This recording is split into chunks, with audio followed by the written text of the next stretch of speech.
ਹਾਂਜੀ ਦੋਸਤੋ, ਪੰਜਾਬ ਸਾਹਿਤ ਅਕਾਦਮੀ ਵੱਲੋਂ ਤੁਹਾਡਾ ਸਾਰਿਆਂ ਦਾ ਬਹੁਤ-ਬਹੁਤ ਸਵਾਗਤ।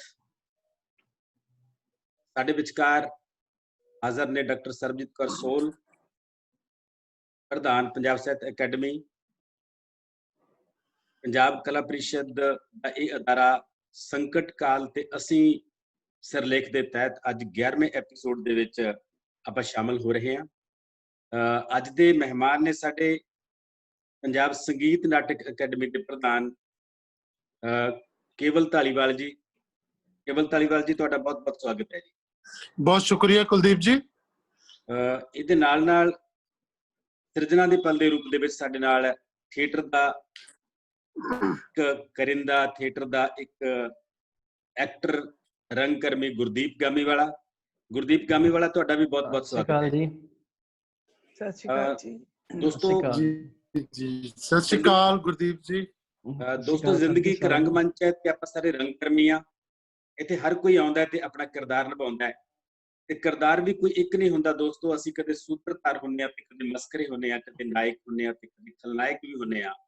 ਕਦੇ ਅਸੀਂ ਜ਼ਿੰਦਗੀ ਨੂੰ ਡਾਇਰੈਕਟ ਕਰਦੇ ਆ, ਕਦੇ ਪ੍ਰੋਡਿਊਸ ਕਰਦੇ ਆ ਤੇ ਕਦੇ ਰੀਪ੍ਰੋਡਿਊਸ ਕਰਦੇ ਆ। ਪਰ ਸਭ ਤੋਂ ਔਖਾ ਹੁੰਦਾ ਹੈ ਆਪਣੀ ਜ਼ਿੰਦਗੀ ਦੇ ਰੰਗਮੰਚ ਨੂੰ ਦਰਸ਼ਕ ਵਾਂਗ ਦੇਖਣਾ ਤੇ ਫਿਰ ਕਹਿਣਾ ਕਿ ਬਾਕੀ ਤਾਂ ਸਾਰਾ ਕੁਝ ਠੀਕ ਸੀ, ਇੱਥੇ ਕਿਤੇ ਗੱਲ ਨਹੀਂ ਬਣੀ। ਇਸੇ ਲਈ ਦੋस्तों, कोई शायर कहता है कि इतनी शिद्दत से निभाओ किरदार अपना कि पर्दा गिरने के बाद भी तालियां बजती रहे। तो ਅੱਜ ਸਾਡੇ ਵਿਚਕਾਰ ਅਜਿਹੇ ਕਿਰਦਾਰ ਨੇ ਜਿਹੜੇ ਇੱਕ ਵਾਰ ਨਹੀਂ ਹਜ਼ਾਰ ਵਾਰ ਦਰਸ਼ਕਾਂ ਤੋਂ ਸਟੈਂਡਿੰਗ ਓਵੇਸ਼ਨ ਲੈਂਦੇ ਨੇ। ਥੀਏਟਰ, ਨਾਟਕ, ਰੰਗਮੰਚ ਦੇ ਬਹੁਤ ਵੱਡੀ ਹਸਤੀ ਅੱਜ ਸਾਡੇ ਵਿਚਕਾਰ ਕੇਵਲ ਧਾਲੀਵਾਲ ਅਹੁਦੇ ਵਜੋਂ ਪੰਜਾਬ ਸੰਗੀਤ ਨਾਟਕ ਅਕੈਡਮੀ ਦੇ ਪ੍ਰਧਾਨ ਨੇ। ਪਰ ਇਹਨਾਂ ਦੀ ਜਿਹੜੀ ਤਾਰੀਫ ਹੈ, ਇਹਨਾਂ ਦੀ ਜਿਹੜੀ ਇੰਟਰੋਡਕਸ਼ਨ ਹੈ, ਉਹ ਬਹੁਤ ਵੱਡੀ ਹੈ। ਉਹਦੇ ਵਿੱਚ ਇਹਨਾਂ ਦਾ ਨਾਟਕਕਾਰ ਹੋਣਾ, ਉਹਦੇ ਵਿੱਚ ਇਹਨਾਂ ਦਾ ਨਿਰਦੇਸ਼ਕ ਹੋਣਾ, ਉਹਦੇ ਵਿੱਚ ਇਹਨਾਂ ਦਾ ਰੰਗਕਰਮੀ ਹੋਣਾ, ਉਹਦੇ ਵਿੱਚ ਇਹਨਾਂ ਦਾ ਨਾਟਕ ਤੇ ਰੰਗਮੰਚ ਦਾ ਪ੍ਰਮੋਟਰ ਹੋਣਾ, ਨਾਟਕ ਤੇ ਰੰਗਮੰਚ ਦਾ ਪ੍ਰਬੰਧਕ ਹੋਣਾ, ਮੰਚ ਰੰਗਮੰਚ ਅੰਮ੍ਰਿਤਸਰ ਤੇ ਵਿਰਸਾ ਵਿਹਾਰ ਰਾਹੀਂ ਹਜ਼ਾਰਾਂ ਕਿਸਮ ਦੀਆਂ ਜਿਹੜੀਆਂ ਐਕਟੀਵਿਟੀਜ਼, ਬਹੁਤ ਵੱਡੇ ਪੱਧਰ ਦੇ ਰਾਸ਼ਟਰੀ ਅੰਤਰਰਾਸ਼ਟਰੀ ਮੇਲੇ, ਵਰਕਸ਼ਾਪਾਂ, ਬਹੁਤ ਕੁਝ ਕਰਾਉਂਦੇ ਨੇ। ਬਹੁਤ ਸਾਰੀਆਂ ਕਿਤਾਬਾਂ ਨੇ। ਮੈਨੂੰ ਇੱਕ ਬਹੁਤ ਲੰਮੀ ਲਿਸਟ ਹੈ ਮੇਰੇ ਸਾਹਮਣੇ, ਜੇ ਮੈਂ ਸਾਰੀ ਪੜ੍ਹਾਂ ਤਾਂ ਬਹੁਤ ਵਕਤ ਲੱਗ ਜਾਣਾ ਆਪਾਂ ਨੂੰ। ਸ਼੍ਰੋਮਣੀ ਨਾਟਕਕਾਰ ਦਾ ਇਹਨਾਂ ਨੂੰ ਅਵਾਰਡ ਮਿਲ ਚੁੱਕਿਆ ਹੈ। ਬਲਵੰਤ ਗਾਰਗੀ ਯਾਦਗਾਰੀ ਰੰਗਮੰਚ ਪੁਰਸਕਾਰ ਇਹਨਾਂ ਨੂੰ ਮਿਲ ਚੁੱਕਿਆ ਹੈ ਤੇ ਪੰਜਾਬ ਸੰਗੀਤ ਨਾਟਕ ਅਕਾਦਮੀ ਦੇ ਬੈਨਰ ਹੇਠ ਰਾਸ਼ਟਰੀ ਅੰਤਰਰਾਸ਼ਟਰੀ ਪੱਧਰ ਦੀਆਂ ਸਰਗਰਮੀਆਂ ਪਿਛਲੇ 6-7 ਸਾਲਾਂ ਤੋਂ ਲਗਾਤਾਰ ਕਰ ਰਹੇ ਨੇ ਤੇ ਬਹੁਤ ਸਾਰੀਆਂ ਕਿਤਾਬਾਂ ਉਸ ਬੈਨਰ ਹੇਠ ਇਹਨਾਂ ਨੇ ਛਾਪੀਆਂ ਨੇ। ਸੋ ਇੱਕ ਵਾਰ ਫਿਰ ਅਸੀਂ ਇਹਨਾਂ ਦਾ ਸਵਾਗਤ ਕਰਦੇ ਹਾਂ ਤੇ ਮੈਂ ਰਸਮੀ ਤੌਰ ਤੇ ਸਵਾਗਤ ਕਰਨ ਲਈ, ਜੀ ਆਇਆਂ ਕਹਿਣ ਲਈ ਸਾਡੇ ਪ੍ਰਧਾਨ ਡਾਕਟਰ ਸਰਬਜੀਤ ਕੌਰ ਸੋਲ ਹੋਰਾਂ ਨੂੰ ਸੱਦਾ ਦੇ ਰਿਹਾ ਕਿ ਉਹ ਕੇਵਲ ਧਾਲੀਵਾਲ ਜੀ ਦਾ ਤੇ ਗੁਰਦੀਪ ਗਾਮੀਵਾਲ ਜੀ ਦਾ ਸਵਾਗਤ ਕਰਨ। ਬਹੁਤ ਸ਼ੁਕਰੀਆ ਡਾਕਟਰ ਕੁਲਦੀਪ ਦੀਪ ਜੀ। ਪੰਜਾਬ ਸਾਹਿਤ ਅਕੈਡਮੀ ਦੇ ਮੰਚ ਤੋਂ ਸੰਕਟ ਕਾਲ ਅਤੇ ਸਾਹਿਤ ਦੇ ਸਿਰਲੇਖ ਹੇਠ ਜਿਹੜੇ ਪ੍ਰੋਗਰਾਮ ਅਸੀਂ ਕੀਤੇ ਨੇ ਹੁਣ ਤੱਕ ਬੜੇ ਹੀ ਕਾਮਯਾਬ ਰਹੇ ਨੇ ਤੇ ਉਹਨਾਂ ਦੀ ਫੀਡਬੈਕ ਸਾਨੂੰ ਬਹੁਤ ਵਧੀਆ ਮਿਲੀ ਹੈ। ਸੋ ਅੱਜ ਇਸ ਮੰਚ ਤੋਂ ਸਾਡਾ ਬਹੁਤ ਹੀ ਵੱਖਰਾ ਰੂਪ ਵੇਖਣ ਨੂੰ ਮਿਲੇਗਾ। ਅਸੀਂ ਵੱਖ-ਵੱਖ ਖੇਤਰਾਂ ਨਾਲ ਸੰਬੰਧਿਤ ਵਿਦਵਾਨਾਂ ਨੂੰ, ਚਿੰਤਕਾਂ ਨੂੰ, ਲੇਖਕਾਂ ਨੂੰ ਇਨਵਾਈਟ ਕੀਤਾ ਹੁਣ ਤੱਕ, ਜਿਨ੍ਹਾਂ 'ਚ ਯੂਨੀਵਰਸਿਟੀਆਂ ਦੇ ਪ੍ਰੋਫੈਸਰ ਵੀ ਨੇ, ਜਿਨ੍ਹਾਂ ਨੇ ਡਾਕਟਰ ਵੀ ਨੇ। ਤੇ ਅੱਜ ਜਿਹੜੀ ਗੱਲਬਾਤ ਅਸੀਂ ਕਰ ਰਹੇ ਹਾਂ, ਸਾਡੇ ਬਹੁਤ ਹੀ ਸਤਿਕਾਰਤ ਕੇਵਲ ਧਾਲੀਵਾਲ। ਤੇ ਜੇ ਮੈਂ ਇੱਕੋ ਗੱਲ ਕਹਾਂ ਕਿ ਮੇਰੇ ਗਰਾਈ, ਤਾਂ ਮੈਨੂੰ ਲੱਗਦਾ ਉਹਦੇ 'ਚ ਸਾਰਾ ਕੁਝ ਹੀ ਆ ਜਾਂਦਾ ਹੈ। ਬਹੁਤ ਮਿਲਾਪੜੇ ਸੁਭਾਅ ਵਾਲੇ ਤੇ ਰੰਗਮੰਚ ਦੇ ਲਈ ਇਸ ਵੇਲੇ ਜੇਕਰ ਪੰਜਾਬ 'ਚ ਮੈਨੂੰ ਲੱਗਦਾ ਕਿ ਮੁਕਾਬਲਾ ਕਰਨ ਵਾਲਾ ਹੀ ਕੋਈ ਨਹੀਂ ਹੈਗਾ। ਸੋ ਕੇਵਲ ਧਾਲੀਵਾਲ ਜੀ, ਤੁਹਾਡਾ ਇਸ ਮੰਚ ਤੇ ਬਹੁਤ-ਬਹੁਤ ਸਵਾਗਤ ਹੈ। ਤੇ ਗੁਰਦੀਪ ਸਿੰਘ ਜੀ, ਤੁਹਾਡਾ ਵੀ, ਕਿਉਂਕਿ ਮੈਂ ਇਸ ਪ੍ਰੋਗਰਾਮ 'ਚ ਸ਼ੁਰੂ ਹੋਣ ਤੋਂ ਪਹਿਲਾਂ ਮੈਂ ਸੋਚ ਰਹੀ ਸੀ ਕਿ ਕੀ ਨਾਟਕ ਮਨੁੱਖ ਦਾ ਢਿੱਡ ਭਰ ਸਕਦਾ ਹੈ? ਕਿ ਜਿਹੜੇ ਕਲਾਕਾਰ ਨੇ ਸਾਡੇ, ਜਿਹੜੇ ਰੰਗਮੰਚ ਨੂੰ ਹੀ ਪਰਨਾਏ ਹੋਏ ਨੇ, ਜਿਹੜੇ ਕੰਮ ਹੀ ਇਹ ਕਰਦੇ ਨੇ, ਤੇ ਉਹ ਸੰਕਟ ਕਾਲ ਦੇ ਇਸ ਦੌਰ ਦੇ ਵਿੱਚ ਕਿਵੇਂ ਆਪਣਾ ਨਿਰਵਾਹ ਕਰਦੇ ਨੇ, ਕਿਵੇਂ ਆਪਣਾ ਰੋਟੀ ਪਾਣੀ ਚਲਾਉਂਦੇ ਨੇ, ਤੇ ਕੀ ਇਹ ਇੰਨਾ ਕੁ ਅਸੀਂ ਪ੍ਰਫੁੱਲਤ ਕਰ ਸਕੇ ਹਾਂ ਪੰਜਾਬ ਦੇ ਵਿੱਚ ਕਿ ਇਹ ਰੋਟੀ ਦਾ ਜੁਗਾੜ ਕਰ ਸਕੇ? ਸੋ ਇਹ ਸਾਰੇ ਸਵਾਲ ਮੇਰੇ ਦਿਮਾਗ ਦੇ ਵਿੱਚ ਘੁੰਮ ਰਹੇ ਸੀ ਤੇ ਇਸੇ ਦੇ ਜਵਾਬ ਜਿਹੜੇ ਨੇ ਅੱਜ ਸਾਨੂੰ ਇਸ ਗੱਲਬਾਤ ਤੋਂ ਮਿਲਣਗੇ। ਡਾਕਟਰ ਕੁਲਦੀਪ ਨੇ ਇੱਕ ਗੱਲ ਛੱਡਤੀ ਕਿ ਉਹ ਵੀ ਨਾਟਕਕਾਰ ਨੇ, ਨਾਟਕ ਲਿਖਦੇ ਨੇ, ਖਿਡਾਉਂਦੇ ਨੇ, ਨਿਰਦੇਸ਼ਕ ਨੇ, ਕਵੀ ਨੇ, ਸਿਰਜਕ ਨੇ ਤੇ ਪੰਜਾਬ ਸਾਹਿਤ ਅਕੈਡਮੀ ਦੇ ਬਹੁਤ ਹੀ ਕਾਰਜਸ਼ੀਲ ਜਿਹੜੇ ਨੇ, ਮੈਂ ਤੇ ਹੁਣ ਇਸ ਵੇਲੇ ਸਕੱਤਰ ਦਾ ਹੀ ਰੋਲ ਨਿਭਾ ਰਹੇ ਨੇ ਵਰਮਾ ਜੀ ਦੇ ਸ਼ਾਗਿਰਦ ਹੋਣ ਕਰਕੇ ਤੇ ਕੁਝ ਇਹਨਾਂ ਦਾ ਕੰਮ ਕਰਨ ਦਾ ਜਿਹੜਾ ਆਪਣਾ ਇੱਕ ਉਹਦਾ ਦੇ ਦਿਓ ਜੀ ਇਹਨਾਂ ਨੂੰ ਵੈਸੇ ਤਾਂ ਪ੍ਰਧਾਨ ਹੀ ਕੰਮ ਕਰਦੇ ਨੇ, ਮੈਨੂੰ ਤਾਂ ਵੈਸੇ ਹੀ ਇੰਟਰੋਡਿਊਸ ਕਰਾ ਦਿੰਦੇ ਨੇ। ਹਾਂਜੀ ਸੋ ਇਹ ਜਿਹੜੇ ਪ੍ਰੋਗਰਾਮ ਨੇ ਉਹ ਇਹਨਾਂ ਦੇ ਬਦੌਲਤ ਹੀ ਜਿਹੜੇ ਨੇ ਉਹ ਆਪਾਂ ਕਰ ਸਕਦੇ ਹਾਂ, ਕਿਉਂਕਿ ਹਰ ਰੋਜ਼ ਇੰਨਾ ਟਾਈਮ ਕੱਢਣਾ ਵੀ ਔਖਾ ਆ। ਤੇ ਹੁਣੇ ਹੀ ਮੈਂ ਸੁਖਿੰਦਰ ਦੇ ਚੈੱਕ ਚੁੱਕ ਸਾਈਨ ਕਰਕੇ ਹਟੀ ਆ। ਮਤਲਬ ਕਿ ਇਸ ਕਾਲ ਦੇ ਵਿੱਚ ਵੀ ਪੰਜਾਬ ਸਾਹਿਤ ਅਕੈਡਮੀ ਦੇ ਜਿਹੜੇ ਕੰਮ ਨੇ, ਬਲਕਿ ਮੈਂ ਤੇ ਕਹਾਂਗੀ ਕਿ ਨਾਟਕ ਦੇ ਵੀ ਕੰਮ ਚੱਲ ਰਹੇ ਨੇ, ਔਰ ਤਿੰਨੇ ਜਿਹੜੀਆਂ ਸਾਡੀਆਂ ਅਕਾਦਮੀਆਂ ਨੇ ਉਹਨਾਂ ਦੇ ਕੰਮ ਚੱਲ ਰਹੇ ਨੇ, ਔਰ ਇਸ ਗੱਲ ਦਾ ਸਾਨੂੰ ਮਾਣ ਵੀ ਆ। ਸੋ ਮੈਂ ਇੱਕ ਵਾਰੀ ਫੇਰ ਕੇਵਲ ਧਾਲੀਵਾਲ ਜੀ, ਗੁਰਦੀਪ ਸਿੰਘ ਜੀ, ਤੁਹਾਡਾ ਬਹੁਤ ਬਹੁਤ ਸਵਾਗਤ ਕਰਦੀ ਹਾਂ। ਸੰਜੀਵਨ ਜੀ ਜਿਹੜੇ ਸਾਡੇ ਨਾਲ ਅੱਜ ਜੁੜੇ ਹੋਏ ਨੇ, ਸਹਾਇਕ ਨੇ, ਮਦਦ ਕਰ ਰਹੇ ਨੇ, ਉਹਨਾਂ ਦਾ ਵੀ ਸਵਾਗਤ ਹੈ। ਤੇ ਸਭ ਤੋਂ ਵੱਡਾ ਮੁਹੱਬਤੀ ਸਵਾਗਤ ਮੈਂ ਕਰਦੀ ਹਾਂ ਸਾਡੇ ਬਹੁਤ ਹੀ ਪਿਆਰੇ ਚਿੰਤਕਾਂ ਦਾ, ਸਾਡੇ ਦਰਸ਼ਕਾਂ ਦਾ, ਸਾਡੇ ਜਿਹੜੇ ਸਰੋਤੇ ਨੇ ਸਾਡੇ ਨਾਲ ਜੁੜੇ ਹੋਏ ਨੇ, ਜਿਨ੍ਹਾਂ ਦੀ ਮੁਹੱਬਤ ਇਸ ਵੇਲੇ ਉਹਨਾਂ ਨੂੰ ਆਪਣੇ ਆਪਣੇ ਫੋਨ ਦੇ ਅੱਗੇ ਸਜਾ ਕੇ ਬਿਠਾ ਦਿੰਦੀ ਹੈ। ਤੇ ਕਈ ਵਾਰ ਅਸੀਂ ਜਿੰਨੀ ਕੁ ਫੋਟੋ ਆਉਣੀ ਹੁੰਦੀ ਉਹਨੇ ਕੁ ਕੱਪੜੇ ਸੋਹਣੇ ਜਿਹੇ ਪਾ ਲੈਨੇ ਹੇਠਾਂ, ਭਾਵੇਂ ਆਪਾਂ ਲੋਅਰ ਹੀ ਪਾਇਆ ਹੋਵੇ। ਸੋ ਉਹ ਘੜੀ ਉਸਨੂੰ ਅਸੀਂ ਉਡੀਕਦੇ ਰਹਿੰਦੇ ਹਾਂ। ਤੇ ਸੋ ਹੁਣ ਅਸੀਂ ਇਸ ਗੱਲਬਾਤ ਦੇ ਰਾਹੀਂ ਕੁਝ ਜਾਣਕਾਰੀ ਹਾਸਲ ਕਰਾਂਗੇ, ਕੁਝ ਅਸੀਂ ਜਿਹੜੀਆਂ ਸਾਹਿਤਕ ਸੰਵੇਦਨਾਵਾਂ ਨੇ ਉਹਨਾਂ ਦਾ ਆਨੰਦ ਮਾਣਾਂਗੇ। ਤੇ ਫਿਰ ਸਾਰਿਆਂ ਨੂੰ ਜੀ ਆਇਆਂ ਨੂੰ ਤੇ ਉਹਨਾਂ ਦਾ ਸਭ ਦੀ ਨਵਾਜ਼ਿਸ਼। ਸ਼ੁਕਰੀਆ ਜੀ ਦੋਸਤੋ, ਬਿਲਕੁਲ ਕੋਈ ਸ਼ੱਕ ਨਹੀਂ ਕਿ ਕੇਵਲ ਧਾਲੀਵਾਲ ਤੇ ਸਰਬਜੀਤ, ਸਤੀਸ਼ ਕੁਮਾਰ ਵਰਮਾ ਤੇ ਰੁਪਾਲ ਸਾਹਿਬ, ਇਹਨਾਂ ਚਾਰ ਸ਼ਖਸੀਅਤਾਂ ਦੀ ਅਗਵਾਈ ਦੇ ਵਿੱਚ ਇਹਨਾਂ ਦੋਨਾਂ ਅਕਾਦਮੀਆਂ ਨੇ ਇਸ ਟਰਮ ਦੇ ਵਿੱਚ ਜਾਂ ਇਸ ਤੋਂ ਪਹਿਲਾਂ ਪਿਛਲੇ ਸਮੇਂ ਦੇ ਵਿੱਚ ਜਿੰਨਾ ਲਗਾਤਾਰ ਕੰਮ ਕੀਤਾ, ਇਹ ਆਪਣੇ ਆਪ ਦੇ ਵਿੱਚ ਇਤਿਹਾਸ ਹੈ। ਅਸੀਂ ਚੰਡੀਗੜ੍ਹ ਦੇ ਵਿੱਚੋਂ ਬਾਹਰ ਨਿਕਲ ਕੇ ਪੰਜਾਬ ਦੇ ਹਰ ਪਿੰਡ ਤੱਕ ਪਹੁੰਚਣ ਦੀ ਕੋਸ਼ਿਸ਼ ਕੀਤੀ ਹੈ। ਸੋ ਇਹਨਾਂ ਦਾ ਸਿਹਰਾ ਇਹਨਾਂ ਦੋ ਸ਼ਖਸੀਅਤਾਂ ਨੂੰ, ਨਾਲ ਡਾਕਟਰ ਸਤੀਸ਼ ਕੁਮਾਰ ਵਰਮਾ ਹੋਰਾਂ ਨੂੰ ਜਾਂਦਾ ਹੈ। ਇਸੇ ਕਰਕੇ ਅੱਜ ਆਪਾਂ ਇਸ ਪਲੇਟਫਾਰਮ ਤੇ ਇਹੋ ਜਿਹੀਆਂ ਗੱਲਾਂ ਕਰਨ ਲਈ ਜੁੜੇ ਹਾਂ। ਕੇਵਲ ਸਾਹਿਬ, ਇਸ ਤੋਂ ਪਹਿਲਾਂ ਕਿ ਤੁਹਾਡੇ ਨਾਲ ਗੱਲਾਂ ਕਰੀਏ, ਅਸੀਂ 5 ਮਿੰਟ ਲਈ ਸੁਣਨਾ ਚਾਹਾਂਗੇ ਗੁਰਦੀਪ ਗਾਮੀਵਾਲਾ ਨੂੰ।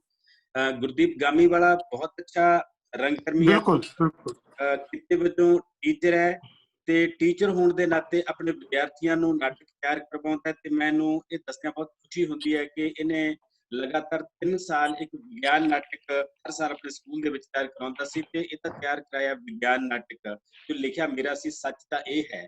ਉਹ ਨਾਟਕ ਪੰਜਾਬ ਦੇ ਵਿੱਚੋਂ, ਫਿਰ ਨਾਰਥ ਇੰਡੀਆ ਦੇ ਵਿੱਚੋਂ, ਫਿਰ ਪੂਰੇ ਭਾਰਤ ਦੇ ਵਿੱਚੋਂ ਇਹਦੀ ਡਾਇਰੈਕਸ਼ਨ ਦੇ ਵਿੱਚ ਤਿਆਰ ਕੀਤਾ, ਫਸਟ ਆਇਆ ਉਹ ਨਾਟਕ। ਸੋ ਇਹ ਬਹੁਤ ਸੰਭਾਵਨਾ ਭਰਪੂਰ ਰੰਗਕਰਮੀ ਵੀ ਹੈ, ਡਾਇਰੈਕਟਰ ਵੀ ਹੈ ਤੇ ਬਹੁਤ ਅੱਛਾ ਕਵਿਤਾਵਾਂ ਲਿਖਦਾ ਹੈ। ਸੋ ਅੱਜ ਆਪਾਂ ਗੁਰਦੀਪ ਗਾਮੀਵਾਲਾ ਦਾ ਸਵਾਗਤ ਕਰਦੇ ਹੋਏ ਪਹਿਲਾਂ ਇਹਨਾਂ ਤੋਂ ਕਵਿਤਾਵਾਂ ਸੁਣਦੇ ਹਾਂ ਤੇ ਉਸ ਤੋਂ ਬਾਅਦ ਕੇਵਲ ਧਾਲੀਵਾਲ ਹੋਰਾਂ ਨਾਲ ਆਪਾਂ ਖੁੱਲੀਆਂ ਗੱਲਾਂ ਬਾਤਾਂ ਕਰਾਂਗੇ। ਗੁਰਦੀਪ ਗਾਮੀਵਾਲਾ ਜੀ। ਹਾਂਜੀ ਸਰ, ਆਵਾਜ਼ ਆ ਰਹੀ ਹੈ ਸਰ? ਜੀ ਆ ਰਹੀ। ਹਾਂਜੀ। ਬਹੁਤ ਹੀ ਸਤਿਕਾਰਯੋਗ ਡਾਕਟਰ ਸਰਬਜੀਤ ਕੌਰ ਸੋਹਲ, ਪ੍ਰਧਾਨ ਪੰਜਾਬੀ ਸਾਹਿਤ ਅਕਾਦਮੀ, ਡਾਕਟਰ ਸਤੀਸ਼ ਕੁਮਾਰ ਵਰਮਾ ਸਕੱਤਰ, ਤੇ ਅੱਜ ਦੀ ਮਹਿਮਾਨ ਹਸਤੀ ਕੇਵਲ ਧਾਲੀਵਾਲ ਜੀ, ਤੇ ਇਸ ਪ੍ਰੋਗਰਾਮ ਦੇ ਸੂਤਰਧਾਰ ਡਾਕਟਰ ਕੁਲਦੀਪ ਸਿੰਘ ਜੀ, ਜਿਨ੍ਹਾਂ ਦੀ ਬਦੌਲਤ ਅੱਜ ਅਸੀਂ ਇੱਥੇ ਇਸ ਮੁਕਾਮ ਤੇ ਪਹੁੰਚੇ ਹਾਂ। ਥੀਏਟਰ ਦੇ ਵਿੱਚ ਜਿੰਨੀਆਂ ਕੁਝ ਸਿੱਖ ਸਕੇ ਹਾਂ ਉਹ ਇਹਨਾਂ ਦੀ ਬਦੌਲਤ ਸਿੱਖ ਸਕੇ ਹਾਂ, ਤੇ ਦਿਲੋਂ ਗੁਰੂ ਜੀ ਨੂੰ ਪ੍ਰਣਾਮ ਕਰ ਰਹੇ ਹਾਂ ਇਸ ਮੌਕੇ ਜੋ ਕਰੋਨਾ ਤੇ ਸੰਕਟ, ਕਿਉਂਕਿ ਬਹੁਤ ਵੱਡੀ ਗੱਲ ਹੈ, 11ਵਾਂ ਐਪੀਸੋਡ ਹੈ ਇਸ ਦਾ, ਤੇ ਅੱਜ ਰੰਗਕਰਮੀਆਂ ਦੀ ਗੱਲ, ਰੰਗ ਮੰਚ ਦੀ ਗੱਲ ਹੈ, ਨਾਟਕ ਦੀ ਗੱਲ ਹੈ, ਤੇ ਉਸ ਦੇ ਵਿੱਚ ਉਸ ਤਰ੍ਹਾਂ ਦੇ ਰੰਗ ਪੇਸ਼ ਕਰਨ ਦੀ ਕੋਸ਼ਿਸ਼ ਕਰਾਂਗੇ ਜਿੱਥੇ ਕਿ ਅੱਜ ਸਾਰੀ ਦੁਨੀਆ ਸੁੰਗੜ ਕੇ ਰਹਿ ਗਈ ਹੈ ਕਮਰਿਆਂ ਦੇ ਵਿੱਚ। ਪਰ ਸਲਾਮ ਹੈ ਉਹਨਾਂ ਸਾਹਿਤਕਾਰਾਂ ਨੂੰ ਜਿਨ੍ਹਾਂ ਨੇ ਕਮਰਿਆਂ ਦੇ ਵਿੱਚੋਂ ਵੀ ਦੁਨੀਆ ਲਈ ਨਵੇਂ ਰਾਹ ਖੁੱਲੇ ਨੇ, ਉਹਨਾਂ ਨੇ ਕਲਮਾਂ ਦੇ ਰਾਹੀਂ ਨਵੀਆਂ ਪਿਰਤਾਂ ਪਾਈਆਂ ਨੇ। ਸੋ ਦਾ ਟਾਈਮ ਨਾ ਲੈਂਦੇ ਹੋਏ ਮੈਂ 2-3 ਕਵਿਤਾਵਾਂ ਪੇਸ਼ ਕਰੂੰਗਾ। ਇਹਦੇ ਵਿੱਚ ਸਭ ਤੋਂ ਪਹਿਲਾਂ ਇੱਕ ਛੋਟੀ ਜਿਹੀ ਕਵਿਤਾ ਹੈ, ਚੀਚੂ। ਹਾਂਜੀ ਦੋਸਤੋ, ਕਵਿਤਾ ਦਾ ਸਿਰਲੇਖ ਹੈ ਜੀ ਚੀਚੂ। ਪੇਸ਼ ਕਰਨ ਲੱਗਿਆ ਜੀ। ਚੀਚੂ ਬੀ ਨੂੰ ਡੀ ਲਿਖਦਾ ਹੈ, ਐਕਸ ਨੂੰ ਸੀ, ਆੜੇ ਨੂੰ 4 ਲਕੀਰਾਂ ਲਾਉਂਦਾ ਹੈ ਅਤੇ ਘੱਗੇ ਨੂੰ 5। ਅਕਸਰ ਉਲਝ ਜਿਹਾ ਜਾਂਦਾ ਹੈ, 2 ਲੈਣਾ ਵਾਲੀ ਗੱਲ ਛੇਤੀ ਸਮਝਦਾ ਹੈ, ਛੇਤੀ ਪਕੜਦਾ ਹੈ। ਅੱਖ ਉਸਦੀ ਕਾਪੀ ਨਾਲ ਚਿਪਕਦੀ ਹੈ ਲਿਖਣ ਸਮੇਂ। ਉਸਦੇ ਬਸਤੇ ਵਿੱਚ ਖੜਕਦੇ ਨੇ ਅਕਸਰ ਚਮਚਾ, ਨਟ, ਮੇਖਾਂ ਅਤੇ ਪੇਚ। ਜੇ ਨਾ ਵੀ ਖੜਕਣ, ਦੇਖਦਾ ਹੈ ਲੰਬਾ ਜਿਹਾ ਹੱਥ ਬੈਗ ਵਿੱਚ ਪਾ, ਘੁਮਾਉਂਦਾ ਹੱਥ ਨੂੰ, ਖੜਕਾਉਂਦਾ ਸਭ ਕਾਸੇ ਨੂੰ। ਚੀਚੂ ਦਾ ਕੰਮ ਕਦੇ ਪੂਰਾ ਨਹੀਂ ਹੁੰਦਾ, ਉਹ ਅੱਗੇ ਬੈਠਾ ਵੀ ਪਿੱਛੇ ਜਾ ਖੜਦਾ, ਝਿੜਕਾਂ ਸੁਣਦਾ, ਫਿਰ ਆ ਕੇ ਬਹਿੰਦਾ, ਪਰ ਖੁਸ਼ ਰਹਿੰਦਾ। ਨਾਲ ਦੇ ਸਾਥੀ ਨੂੰ ਕਹਿੰਦਾ ਨਵੀਆਂ ਗੱਲਾਂ। ਉਸਦੀ ਬੋਲੀ ਸਮਝ ਨਾ ਆਉਂਦੀ, ਬੋਲਣ ਵਿੱਚ ਉਸਨੂੰ ਬੜੀ ਦਿੱਕਤ ਆਉਂਦੀ, ਪਰ ਸਾਥੀ ਦੀ ਸਾਥੀ ਸਮਝ ਲੈਂਦੇ ਨੇ ਰਮਜ। ਚੀਚੂ ਕਦੇ ਕਦੇ ਨਜ਼ਰੀ ਨਾ ਪੈਂਦਾ, 1 2 3 4, ਅਤੇ ਕਈ ਵਾਰ ਬਹੁਤ ਵਾਰ ਸਕੂਲ ਨਾ ਆਉਂਦਾ। ਫਿਰ ਜਦ ਵੀ ਆਉਂਦਾ ਅੰਤਾਂ ਦਾ ਖੁਸ਼ ਹੁੰਦਾ, ਭੱਜਦਾ ਰਹਿੰਦਾ, ਟਿਕ ਨਾ ਵਹਿੰਦਾ। ਝੋਲੇ ਵਿੱਚ ਚਮਚਾ, ਨਟ, ਪੇਚ ਖੜਕਾਉਂਦਾ, ਬਾਹੀਆਂ ਪਾਉਂਦਾ। ਲਿਖਣ ਪੜ੍ਹਨ ਦਾ ਬਲ ਨਾ ਉਸਨੂੰ ਆਇਆ। ਤੰਗ ਜਿਹਾ ਰਿਹਾ ਇਸ ਪਾਸੇ ਤੋਂ ਚੀਚੂ ਸਦਾ ਹੀ, ਪਰ ਤੋਤੇ ਅਤੇ ਕਾਂ ਛਾਪਣ ਦਾ ਮਾਹਰ ਹੈ ਚੀਚੂ। ਸਾਰੇ ਸਾਥੀਆਂ ਦਾ ਕੰਮ ਆਪੇ ਕਰਦਾ, ਆਪੇ ਸਾਰੇ ਰੰਗ ਹੈ ਭਰਦਾ। ਝੁਕ ਝੁਕ ਕੇ ਤੋਤੇ ਕਾਂ ਕਰਦਾ, ਮਾਂ ਦਾ ਚਿੱਤਰ ਸਮਾਧੀ ਲਾ ਬਣਾਉਂਦਾ। ਉਘੇੜ ਦਿੰਦਾ ਸਾਰੇ ਨਕਸ਼, ਸਾਰੇ ਅਹਿਸਾਸ। ਚੀਚੂ ਨੇ ਅੱਜ ਫਿਰ ਆਪਣਾ ਰੂਟੀਨ ਦੁਹਰਾਇਆ, ਅੱਜ ਫਿਰ ਸਕੂਲ ਨਾ ਆਇਆ। ਸਾਰੀ ਛੁੱਟੀ ਸੜਕ ਤੇ ਨਜ਼ਰੀ ਆਇਆ, ਤੱਕ ਰਿਹਾ ਸੀ ਅਪਾਹਜਾਂ ਵਾਲਾ ਸਾਈਕਲ। ਇੱਕ ਹੱਥ ਖੜਕਾ ਰਿਹਾ ਸੀ ਨਟ ਅਤੇ ਮੇਖਾਂ। ਅੱਖ ਸਾਈਕਲ ਨਾਲ ਲਾ ਕੇ ਦੂਰ ਤੱਕ ਹੈ ਤੱਕਦਾ, ਤੇ ਫਿਰ ਜ਼ੋਰ ਲਾ ਰੋੜਦਾ ਸਾਈਕਲ।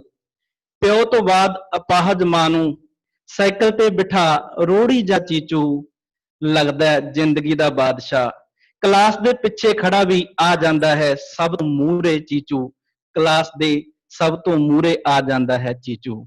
ਕਿਆ ਬਾਤ, ਬਹੁਤ ਅੱਛਾ, ਬਹੁਤ ਵਧੀਆ। ਹਾਂਜੀ, ਇਹ ਕਵਿਤਾ ਸੀ ਜੀ। ਹਾਂਜੀ, ਇਸ ਤੋਂ ਬਾਅਦ ਅਗਲੀ ਕਵਿਤਾ ਦੀ ਇੱਕ ਤਰੰਨਮ ਵਿੱਚ ਇੱਕ ਘਰ ਦਾ ਦਰ, ਥੋੜਾ ਜਿਹਾ ਗੁਣਗੁਣਾਉਣ ਦੀ ਕੋਸ਼ਿਸ਼ ਕਰਾਂਗੇ। ਘਰ ਦੇ ਦਰ ਦਾ ਇੱਕ ਕਵਿਤਾ ਰੂਪੀ ਗੀਤ ਹੈ ਜੀ, ਗੌਰ ਫਰਮਾਉਣਾ। ਚਿੰਤਾ ਘਰ ਵਿੱਚ ਵੜਦੀ ਏ, ਦਾਣੇ ਬਾਹਰ ਨੂੰ ਜਾਂਦੇ ਨੇ, ਹੌਂਕੇ ਸੰਗੀ ਕੁੱਟਦੇ ਨੇ, ਤੇ ਚੋਰ ਵੱਡ ਵੱਡ ਖਾਂਦੇ ਨੇ। ਰੁੱਤ ਜੋਗਲੀ ਪੀਂਗ ਜਹੀ ਪਈ ਹੈ ਗਮ ਦੇ ਰਸ ਸਜਣਾ, ਗਲੇ ਵਿੱਚ ਗੀਤ ਸੀ ਮੇਲੇ ਦੇ, ਰਸੇ ਗਏ ਕਿੱਥੋਂ ਆ ਸੱਜਣਾ। ਗਲੇ ਵਿੱਚ ਗੀਤ ਸੀ ਮੇਲੇ ਦੇ, ਰਸੇ ਗਏ ਕਿੱਥੋਂ ਆ ਸੱਜਣਾ। ਅੱਖਾਂ ਸਿੱਲੀਆਂ ਰਹਿ ਸਦਾ, ਬੁੱਲਾਂ ਤੇ ਪੈ ਨੇ ਸੋਕੇ ਵੇ, ख्वाबां विच खुदकुशियां रोके तां किदां रोके वे। लब मंजिलां थकियां ने अखां विच नीरां रड़कदियां, मिले ना फट बेआई दे तुरिए तोरां मड़कदियां, की तुरिए तोरां मड़कदियां। ਹਾਸਾ ਛਣ ਛਣ ਜਾਂਦਾ ਏ ਮਾਂ ਦੀ ਚੁੰਨੀ ਲੰਗਾਰ ਵਿੱਚੋਂ, ਚੰਨ ਜਿਹੇ ਗੋਲੇ ਦਿਸਦੇ ਨੇ ਬਾਪੂ ਦੀ ਦਸਤਾਰ ਵਿੱਚੋਂ, ਬਾਪੂ ਦੀ ਦਸਤਾਰ ਵਿੱਚੋਂ। ਹੱਥਾਂ ਨੂੰ ਕਰਨ ਸਦਰਾਂ ਦੇ, ਨੈਣਾਂ ਨੂੰ ਸੁਰਮਈ ਨਾ ਜੁੜੇ, ਡੋਏ ਕਿੱਥੋਂ ਆਵਣਗੇ ਪੁੱਤ ਸੋਚਾਂ ਵਿੱਚ ਹੋਣ ਬੁੜੇ, ਪੁੱਤ ਸੋਚਾਂ ਵਿੱਚ ਹੋਣ ਬੁੜੇ। ਮਿਲਣੇ ਨੂੰ ਕਾਲੇ ਨੇ ਬਨੇਰੇ ਕਰਦੀਆਂ ਨੀਹਾਂ ਨੂੰ, ਕਿੱਦਾਂ ਏ ਚੱਲਣਗੇ ਝੱਖੜਾਂ ਤੇ ਮੀਹਾਂ ਨੂੰ। ਕੁੱਕੜ ਵਾਂਗ ਦੇ ਛੱਡਦਾ ਏ ਪਰ ਕਿਤੇ ਦਿਨ ਨਾ ਚੜਾਏ, ਆਪਣਾ ਹੀ ਪਰਛਾਵਾਂ ਹੁਣ ਆਪੇ ਨਾਲ ਲੜਦਾ ਏ, ਆਪੇ ਨਾਲ ਲੜਦਾ ਏ। ਬਹੁਤ ਵਧੀਆ। ਬਾਲਾਂ ਦੇ ਗੀਤ ਮੁੱਕੇ ਖਿਜੇ ਜਿਹੇ ਸਾਰੇ ਰਹੇ ਨੇ, ਜੰਮ ਗਿਆ ਹਾਸਾ ਨਾੜਾਂ ਚ ਚੜੇ ਜਿਹੇ ਪਾਰੇ ਰਹਿੰਦੇ ਨੇ, ਜੰਮ ਗਿਆ ਹਾਸਾ ਨਾੜਾਂ ਚ ਚੜੇ ਜਿਹੇ ਪਾਰੇ ਰਹਿੰਦੇ ਨੇ। ਕੋਈ ਦੱਸੇ ਮੈਨੂੰ ਵੇ ਕਿੰਦੇ ਪੀੜਾ ਮੁੱਕਣੀਆਂ ਨੇ, ਸਦਰਾਂ ਦੇ ਪੈਰੀਂ ਜੋ ਇੰਜ ਜੰਜੀਰਾਂ ਟੁੱਟਣੀਆਂ ਨੇ, ਇੰਜ ਜੰਜੀਰਾਂ ਟੁੱਟਣੀਆਂ ਨੇ। ਬਹੁਤ ਵਧੀਆ, ਬਹੁਤ ਵਧੀਆ, ਬਹੁਤ ਅੱਛੇ। ਹਾਂਜੀ, ਇਹ ਬਹੁਤ ਵਧੀਆ ਜੀ। ਆਪਣੀ ਤਰਨਮ ਦੇ ਵਿੱਚ ਇੱਕ ਕਵਿਤਾ ਤੇ ਅਖੀਰ ਦੇ ਵਿੱਚ ਰੰਗਮੰਚੀ ਸ਼ੈਲੀ ਵਿੱਚ ਕਰੋਨਾ ਸੰਕਟ ਦੀ ਕਵਿਤਾ, ਜਿਹਨੂੰ ਲਿਖਿਆ ਹੈ ਡਾਕਟਰ ਕੁਲਦੀਪ ਸਿੰਘ ਦੀਪ, ਬਹੁਤ ਹੀ ਸਤਿਕਾਰਤ ਗੁਰੂ ਜੀ।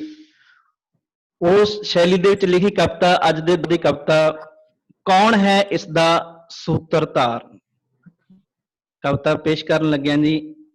ਰੰਗਮੰਚੀ ਸ਼ੈਲੀ ਵਿੱਚ ਕਰੋਨਾ ਸੰਕਟ ਦੀ ਕਵਿਤਾ, ਕੌਣ ਹੈ ਇਹਦਾ ਸੂਤਰਧਾਰ।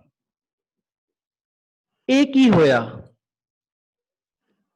ਰੰਗਮੰਚ ਤੇ ਲਾਸ਼ਾਂ ਹੀ ਲਾਸ਼ਾਂ ਹਨ, ਵਿੰਗਸ ਵਿੱਚੋਂ ਸਿਸਕੀਆਂ ਸੁਣਾਈ ਦੇ ਰਹੀਆਂ ਨੇ, ਦੂਰ ਕਿਤੋਂ ਪਿਛੋਕੜੀ ਸੰਗੀਤ ਵਿੱਚ ਵੈਣਾਂ ਦੀਆਂ ਆਵਾਜ਼ਾਂ ਆ ਰਹੀਆਂ ਨੇ, ਚੀਕ ਚਿਹਾੜਾ ਮੱਚਿਆ ਹੈ, ਸੂਤਰ ਪਰਦੇ ਦੇ ਓਲਿਓਂ ਖੇਡ ਖੇਡ ਰਹੇ ਨੇ। ਇਹ ਕੈਸਾ ਡਰ ਹੈ ਜਾਂ ਘਬਰਾਹਟ ਹੈ? ਦਰਸ਼ਕ ਘਰਾਂ ਵਿੱਚ ਕੈਦ ਨੇ, ਬਾਲਕੋਨੀਆਂ ਵਿੱਚੋਂ ਝਾਕ ਰਹੇ ਨੇ, ਫੈਸਲਾ ਨਹੀਂ ਕਰ ਪਾ ਰਹੇ ਕਿ ਜੋ ਬਾਹਰ ਫਿਰ ਰਹੇ ਨੇ ਨਾਇਕ ਨੇ ਜਾਂ ਖਲਨਾਇਕ। ਕਈਆਂ ਨੂੰ ਦੁਖਾਂਤਕ ਨਾਟਕ ਵਿੱਚ ਵੀ ਮਸਖਰੇ ਬਣਨ ਦਾ ਝੱਲ ਵੱਜਿਆ ਹੈ। ਬਾਹਰ ਚੁੱਪ ਹੈ, ਅੰਦਰ ਚੀਖ ਹੈ, ਸਭ ਨੂੰ ਡਰ ਹੈ ਕਿਤੇ ਇਹ ਨਾਟਕ ਘਰ ਘਰ ਦਾ ਨਾਨਾ ਬਣ ਜਾਏ। ਅਚਾਨਕ ਮੰਚ ਤੋਂ ਲਾਸ਼ਾਂ ਖੜੀਆਂ ਹੋ ਜਾਂਦੀਆਂ ਨੇ, ਸਵਾਲ ਕਰਦੀਆਂ ਹਨ, ਸਾਨੂੰ ਇੱਥੇ ਮਰਨ ਲਈ ਨਹੀਂ ਭੇਜਿਆ ਗਿਆ ਸੀ, ਸਾਡੇ ਤਾਂ ਹਿੱਸੇ ਆਏ ਸੀ ਸੋਹਣੇ ਸੋਹਣੇ ਸੀਨ, ਹੱਸਣ ਖੇਡਣ ਤੇ ਨੱਚਣ ਦੇ। ਸਕ੍ਰਿਪਟ ਵਿੱਚ ਵੀ ਮੌਤ ਦਾ ਕਿਧਰੇ ਡਰ ਨਹੀਂ ਸੀ, ਰਿਹਰਸਲ ਵਿੱਚ ਕਿਧਰੇ ਅਭਿਆਸ ਵੀ ਨਹੀਂ ਸੀ ਕਰਾਇਆ ਇਸਦਾ। ਕਿਹੀ ਹਨੇਰੀ ਆਈ ਜਿਸਨੇ ਸਾਡੇ ਮੱਥਿਆਂ ਤੇ ਮੌਤ ਲਿਖ ਦਿੱਤੀ। ਨਾਟਕਕਾਰ ਮੌਨ ਹੈ, ਨਿਰਦੇਸ਼ਕ ਹੋਰ ਮੰਚ ਦੀ ਭਾਲ ਵਿੱਚ ਨਿਕਲ ਗਿਆ ਹੈ। ਅਚਾਨਕ ਇੱਕ ਲਾਸ਼ ਚੀਖਦੀ ਹੈ, ਨਹੀਂ ਕਰਨਾ ਸੀ ਇਹ ਨਾਟਕ, ਫਾੜਦੇ ਹੋਏ ਸਕ੍ਰਿਪਟ ਤੇ ਬੰਦ ਕਰਦੇ ਹੋਏ ਰਿਹਰਸਲ। ਅਸੀਂ ਆਪ ਲਿਖਾਂਗੇ ਆਪਣੇ ਹਿੱਸੇ ਦਾ ਨਾਟਕ। ਅਸੀਂ ਹੁਣ ਪਰਦਾ ਡਿੱਗਣ ਤੋਂ ਬਾਅਦ ਸਾਡੀ ਮੁਕਾ ਵਿੱਚ ਮੌਤ ਲਿਖਣ ਵਾਲੇ ਕਿਸੇ ਨਿਰਦੇਸ਼ਕ ਦੇ ਹੱਥਾਂ ਨਾਲ ਕਠਪੁਤਲੀਆਂ ਨਹੀਂ ਰਹਾਂਗੇ। ਹੁਣ ਆਪ ਕਰਾਂਗੇ ਰਿਹਰਸਲਾਂ ਤੇ ਮੁੜ ਤੋਂ ਕਰਾਂਗੇ ਜਿਉਂਦੇ ਹੋਣ ਦਾ ਰੰਗਮੰਚ। Show must go on, show must go on. ਇਹ ਕੀ? ਬਹੁਤ ਅੱਛਾ। ਕੋਈ ਜਵਾਬ ਨਹੀਂ ਆ ਰਿਹਾ। ਸਾਰੀਆਂ ਲਾਸ਼ਾਂ ਚੀਖਦੀਆਂ ਹਨ, ਕਾਸ਼ ਕੋਈ ਕਹਿ ਦੇਵੇ कि नाटक नहीं है, ये तो सिर्फ रिहर्सल है, सिर्फ रिहर्सल है, सिर्फ रिहर्सल है। धन्यवाद जी। बहुत बहुत धन्यवाद। क्या बात है, बहुत बढ़िया, बहुत अच्छा ਜੀ। ਹੁਣ ਅਸੀਂ ਕੇਵਲ ਧਾਲੀਵਾਲ ਹੋਰਾਂ ਨਾਲ ਗੱਲਾਂ ਦੀ ਸ਼ੁਰੂਆਤ ਕਰਦੇ ਹਾਂ। ਕੇਵਲ ਭਾਜੀ, ਤੁਹਾਡਾ ਬਹੁਤ ਬਹੁਤ ਸਵਾਗਤ ਇੱਕ ਵਾਰ ਫਿਰ। ਮੈਂ ਗੱਲ ਜੀ, ਇੱਥੋਂ ਸ਼ੁਰੂ ਸ਼ੁਕਰੀਆ ਜੀ। ਕਰੂੰਗਾ ਕਿ ਹਾਊਸਫੁੱਲ ਸ਼ੋਆਂ ਦੇ ਵਿੱਚ 24 ਘੰਟੇ ਬਿਜ਼ੀ ਰਹਿਣ ਵਾਲਾ ਕੇਵਲ ਧਾਲੀਵਾਲ ਇਸ ਕਰੋਨਾ ਸੰਕਟ ਦੇ ਵਿੱਚ ਮਿਲੀ ਹੋਈ ਵੇਲ ਨੂੰ ਉਹਨੂੰ ਮਾਣਿਆ ਸੀ ਕਿ ਕੋਸਿਆ ਸੀ, ਕੀ ਕੀਤਾ ਸੀ ਇਸ ਵੇਲ ਦੇ ਵਿੱਚ? ਕੁਲਦੀਪ, ਪਹਿਲੇ ਤਾਂ ਸ਼ੁਕਰੀਆ ਸੋਲ ਮੈਮ, ਤੁਹਾਡਾ ਬਹੁਤ ਸ਼ੁਕਰੀਆ ਪੰਜਾਬ ਸਾਹਿਤ ਅਕਾਦਮੀ ਦਾ, ਕੁਲਦੀਪ, ਤੁਹਾਡੀ ਪੂਰੀ ਟੀਮ ਦਾ, ਕਿ ਜਿਵੇਂ ਤੁਸੀਂ ਇਹਨਾਂ ਸਮਿਆਂ ਦੇ ਵਿੱਚ ਇਸ ਨੂੰ ਜਿਵੇਂ ਯੂਜ਼ ਕਰ ਰਹੇ ਹੋ। ਮੇਰਾ ਖਿਆਲ ਹੈ ਕਿ ਸ਼ਾਇਦ ਅਸੀਂ ਆਪਸ ਵਿੱਚ ਇੰਨੀਆਂ ਗੱਲਾਂ ਕਦੀ ਵੀ ਨਾ ਕਰ ਸਕਦੇ ਹੁੰਦੇ ਕੰਮ ਕਰਦੇ ਆ ਜਿਹੜੀਆਂ ਇਹਨਾਂ ਸਮਿਆਂ ਦੇ ਵਿੱਚ ਅਸੀਂ ਕਰਦੇ ਹਾਂ, ਔਰ ਇਹ ਤੁਸੀਂ ਵੀ ਆਪਣੀ ਅਕੈਡਮੀ ਵੱਲੋਂ ਕਰ ਰਹੇ ਹੋ, ਅਸੀਂ ਵੀ ਕਰ ਰਹੇ ਹਾਂ। ਔਰ ਕੁਲਦੀਪ, ਮੈਂ ਜਿਹੜਾ ਇਹ ਸਮਾਂ ਸੀ, ਕਿਉਂਕਿ ਸ਼ੁਰੂ ਵਿੱਚ ਤਾਂ ਇੱਕਦਮ ਝਟਕਾ ਹੀ ਲੱਗਾ ਸੀਗਾ ਸਾਨੂੰ ਸਾਰਿਆਂ ਨੂੰ, ਜਿਹੜੇ ਕ੍ਰੀਏਟਿਵ ਲੋਕ ਸੀ, ਕ੍ਰੀਏਟਿਵ ਕੰਮ ਕਰਨ ਵਾਲੇ, ਔਰ ਕਿਉਂਕਿ ਅਸੀਂ ਪ੍ਰੈਕਟੀਕਲੀ ਜ਼ਿਆਦਾ ਕੰਮ ਕਰਦੇ ਹਾਂ, ਔਰ ਮੈਂ ਤਾਂ ਹਰ ਰੋਜ਼ ਕਿਧਰੇ ਨਾ ਕਿਧਰੇ ਨਾਟਕ ਕਰਨ ਲਈ, ਕੋਈ ਨਾਟਕ ਦੀ ਰਿਹਰਸਲ, ਕੋਈ ਮੇਲਾ ਕਰ ਰਿਹਾ ਹੁੰਦਾ ਕਿਧਰੇ, ਇਸ ਕਰਕੇ ਪਹਿਲਾਂ ਬਹੁਤ ਵੱਡਾ ਝਟਕਾ ਲੱਗਾ ਸੀਗਾ। ਪਹਿਲਾਂ ਸ਼ੁਰੂ ਚ ਲੱਗਦਾ ਹੀ ਅੱਛਾ ਓਕੇ, 2-4 ਦਿਨਾਂ ਦੀ ਗੱਲ ਹੈ ਵੀ ਸਾਰਾ ਕੁਝ ਠੀਕ ਹੋ ਜਾਏਗਾ, ਫਿਰ ਲੱਗਾ ਚਲੋ 15 ਕੁ ਦਿਨਾਂ ਬਾਅਦ ਸਾਰਾ ਕੁਝ ਠੀਕ ਹੋ ਜਾਏਗਾ। ਪਰ ਫਿਰ ਜਦੋਂ ਇੰਨਾ ਕੁ ਅਹਿਸਾਸ ਹੋ ਗਿਆ ਕਿ ਨਹੀਂ, ਇਹ ਸਮੇਂ ਨੇ ਥੋੜਾ ਜੇ ਇਹ ਲੰਮਾ ਖਿੱਚਣਾ ਹੈ, ਤਾਂ ਫਿਰ ਅਸੀਂ ਥੋੜਾ ਜਿਹਾ ਯੂਜ਼ ਟੂ ਹੋ ਗਏ, ਤੇ ਫਿਰ ਮੈਂ ਆਪਣੇ ਕੰਮਾਂ ਨੂੰ ਓਦਾਂ ਹੀ ਵੰਡ ਲਿਆ ਕਿ ਨਹੀਂ, ਹੁਣ ਇਹਨਾਂ ਸਮਿਆਂ ਦੇ ਕੰਮ ਵੰਡ ਲੈਣੇ ਚਾਹੀਦੇ ਆ ਕਿ ਮੈਂ ਜੇਕਰ ਹੁਣ ਪ੍ਰੈਕਟੀਕਲੀ ਕੁਝ ਨਹੀਂ ਕਰ ਸਕਦਾ ਤਾਂ ਮੈਂ ਜ਼ਰੂਰ ਇਹਨਾਂ ਸਮਿਆਂ ਦੇ ਵਿੱਚ ਉਹ ਪੜ੍ਹ ਲਵਾਂ, ਉਹ ਲਿਖ ਲਵਾਂ ਜੋ ਮੈਂ ਪਿਛਲੇ ਸਮਿਆਂ ਦੇ ਵਿੱਚ ਲਿਖ ਨਹੀਂ ਸੀ ਸਕਿਆ, ਜੋ ਪੜ੍ਹ ਨਹੀਂ ਸੀ ਸਕਿਆ। ਸੋ ਮੈਂ ਬਹੁਤ ਪੜ੍ਹਿਆ, ਬਹੁਤ ਮੇਰੇ ਕੋਲ ਕਿਤਾਬਾਂ ਸੀ ਪੜ੍ਹਨ ਵਾਲੀਆਂ, ਬਹੁਤ ਕੁਝ ਲਿਖਣ ਵਾਲਾ, ਤੇ ਮੈਂ ਇੰਨੀਆਂ ਕੁ ਕਿਤਾਬਾਂ ਪੜ੍ਹੀਆਂ ਕਿ ਲਗਾਤਾਰਤਾ ਦੇ ਨਾਲ ਮੈਂ ਬੈਠਦਾ ਸੀਗਾ। ਮੈਂ ਹਿਸਟਰੀ ਬਹੁਤ ਸਾਰੀ ਪੜ੍ਹੀ, ਮੈਂ ਅੱਜ ਦੇ ਸਮੇਂ ਨਾਲ ਜੁੜਿਆ ਹੋਇਆ ਬਹੁਤ ਕੁਝ ਪੜ੍ਹਿਆ। ਤੇ ਪਹਿਲਾਂ ਤਾਂ ਸੀਗਾ ਕਿ ਸ਼ਾਇਦ ਅਖਬਾਰਾਂ ਵੀ ਉਹ ਘਰਾਂ ਦੇ ਵਿੱਚ ਨਹੀਂ ਸੀ ਸ਼ੁਰੂ ਵਿੱਚ ਆ ਰਹੀਆਂ, ਫਿਰ ਲੋਕੀ ਡਰਦੇ ਸੀ ਉਹਨੂੰ ਹੱਥ ਲਾਉਣ ਤੋਂ ਵੀ ਉਹਦੇ ਨਾਲ ਵੀ ਸ਼ਾਇਦ ਕਰੋਨਾ ਫੈਲਦਾ ਹੈ, ਪਰ ਮੈਂ ਅਖਬਾਰਾਂ ਬੰਦ ਨਹੀਂ ਸੀ ਕੀਤੀਆਂ, ਮੈਂ ਲਗਾਤਾਰ ਉਹਦੇ ਨਾਲ ਜੁੜਿਆ ਰਿਹਾ, ਤਾਂ ਕਿ ਮੈਨੂੰ ਲੱਗਦਾ ਥੋੜਾ ਜਿਹਾ ਜਿਹੜਾ ਬਾਹਰੀ ਸੰਸਾਰ ਹੈ ਉਹਦੀਆਂ ਨਿਊਜ਼, ਇਸ ਤਰ੍ਹਾਂ ਜਿਹੜੀ ਅਖਬਾਰ ਨੂੰ ਤੁਸੀਂ ਹੱਥ 'ਚ ਪਕੜ ਕੇ ਪੜ੍ਹਦੇ ਹੋ, ਉਹ ਜੋ ਅਹਿਸਾਸ ਹੁੰਦਾ ਹੈ ਉਹ ਤੁਹਾਨੂੰ ਸ਼ਾਇਦ ਟੀਵੀ ਤੇ ਖਬਰ ਸੁਣ ਕੇ ਜਾਂ ਇਸ ਤਰ੍ਹਾਂ ਵਟਸਐਪ ਦੇ ਉੱਤੇ ਵੇਖ ਕੇ ਵੀ ਉਹ ਅਹਿਸਾਸ ਨਹੀਂ ਹੁੰਦਾ, ਉਹ ਨੇੜਤਾ ਨਹੀਂ ਬਣਦੀ। ਸੋ ਮੈਂ ਇਸ ਤਰ੍ਹਾਂ ਸਾਹਿਤ ਦੇ ਨਾਲ ਬਹੁਤ ਕਈ ਕਲਾਸਿਕ ਚੀਜ਼ਾਂ ਸੀਗੀਆਂ ਜਿਨ੍ਹਾਂ ਨੂੰ ਮੈਂ ਦੁਬਾਰਾ ਤੋਂ ਪੜ੍ਹਿਆ। ਮੈਂ ਜਿਵੇਂ ਕਿ ਗੁਰਦਿਆਲ ਸਿੰਘ ਇਸ ਤਰ੍ਹਾਂ ਦੇ ਸਾਡਾ ਜੱਗੋ ਸੀਰ ਮੁਖਿਆ, ਮੈਂ ਉਹਨੂੰ ਬੜੇ ਸਾਲਾਂ ਬਾਅਦ ਦੁਬਾਰਾ ਪੜ੍ਹਿਆ, ਬੜੇ ਸਾਲਾਂ ਬਾਅਦ ਮੈਨੂੰ ਲੱਗਾ ਕਿ ਇਸ ਤੋਂ ਵੱਡਾ ਕਲਾਸਿਕ ਹੋਰ ਕੀ ਹੋ ਸਕਦਾ ਹੈ ਨਾ, ਕਿ ਇੰਨਾ ਕੁਝ, ਉਹ ਜਿਹੜੀਆਂ ਚੀਜ਼ਾਂ ਦੀ ਸਾਨੂੰ ਅੱਜ ਤੋਂ 30 ਸਾਲ ਪਹਿਲੇ ਸਮਝ ਨਹੀਂ ਸੀਗੀ, ਤੇ ਉਹ ਮੈਨੂੰ ਲੱਗਾ ਕਿ ਜਿਹੜੀ ਸਮਝ ਸਾਡੀ ਹੁਣ ਡਿਵੈਲਪ ਹੋਈ ਹੈ, ਕਿ ਜੇਕਰ ਮੈਨੂੰ ਲੱਗਾ ਵੀ ਇਹ ਇੰਨੀ ਵੱਡੀ ਕਲਾਸਿਕ ਰਚਨਾ ਹੈ ਕਿ ਦੁਨੀਆ ਦੇ ਕਿਸੇ ਵੀ ਵੱਡੇ ਸਾਹਿਤ ਦੇ ਮੁਕਾਬਲੇ ਤੇ ਜਾ ਕੇ ਖੜਦੀ ਹੈ ਇਹ ਜਿਹੜੀ ਸਾਹਿਤਕ ਰਚਨਾ।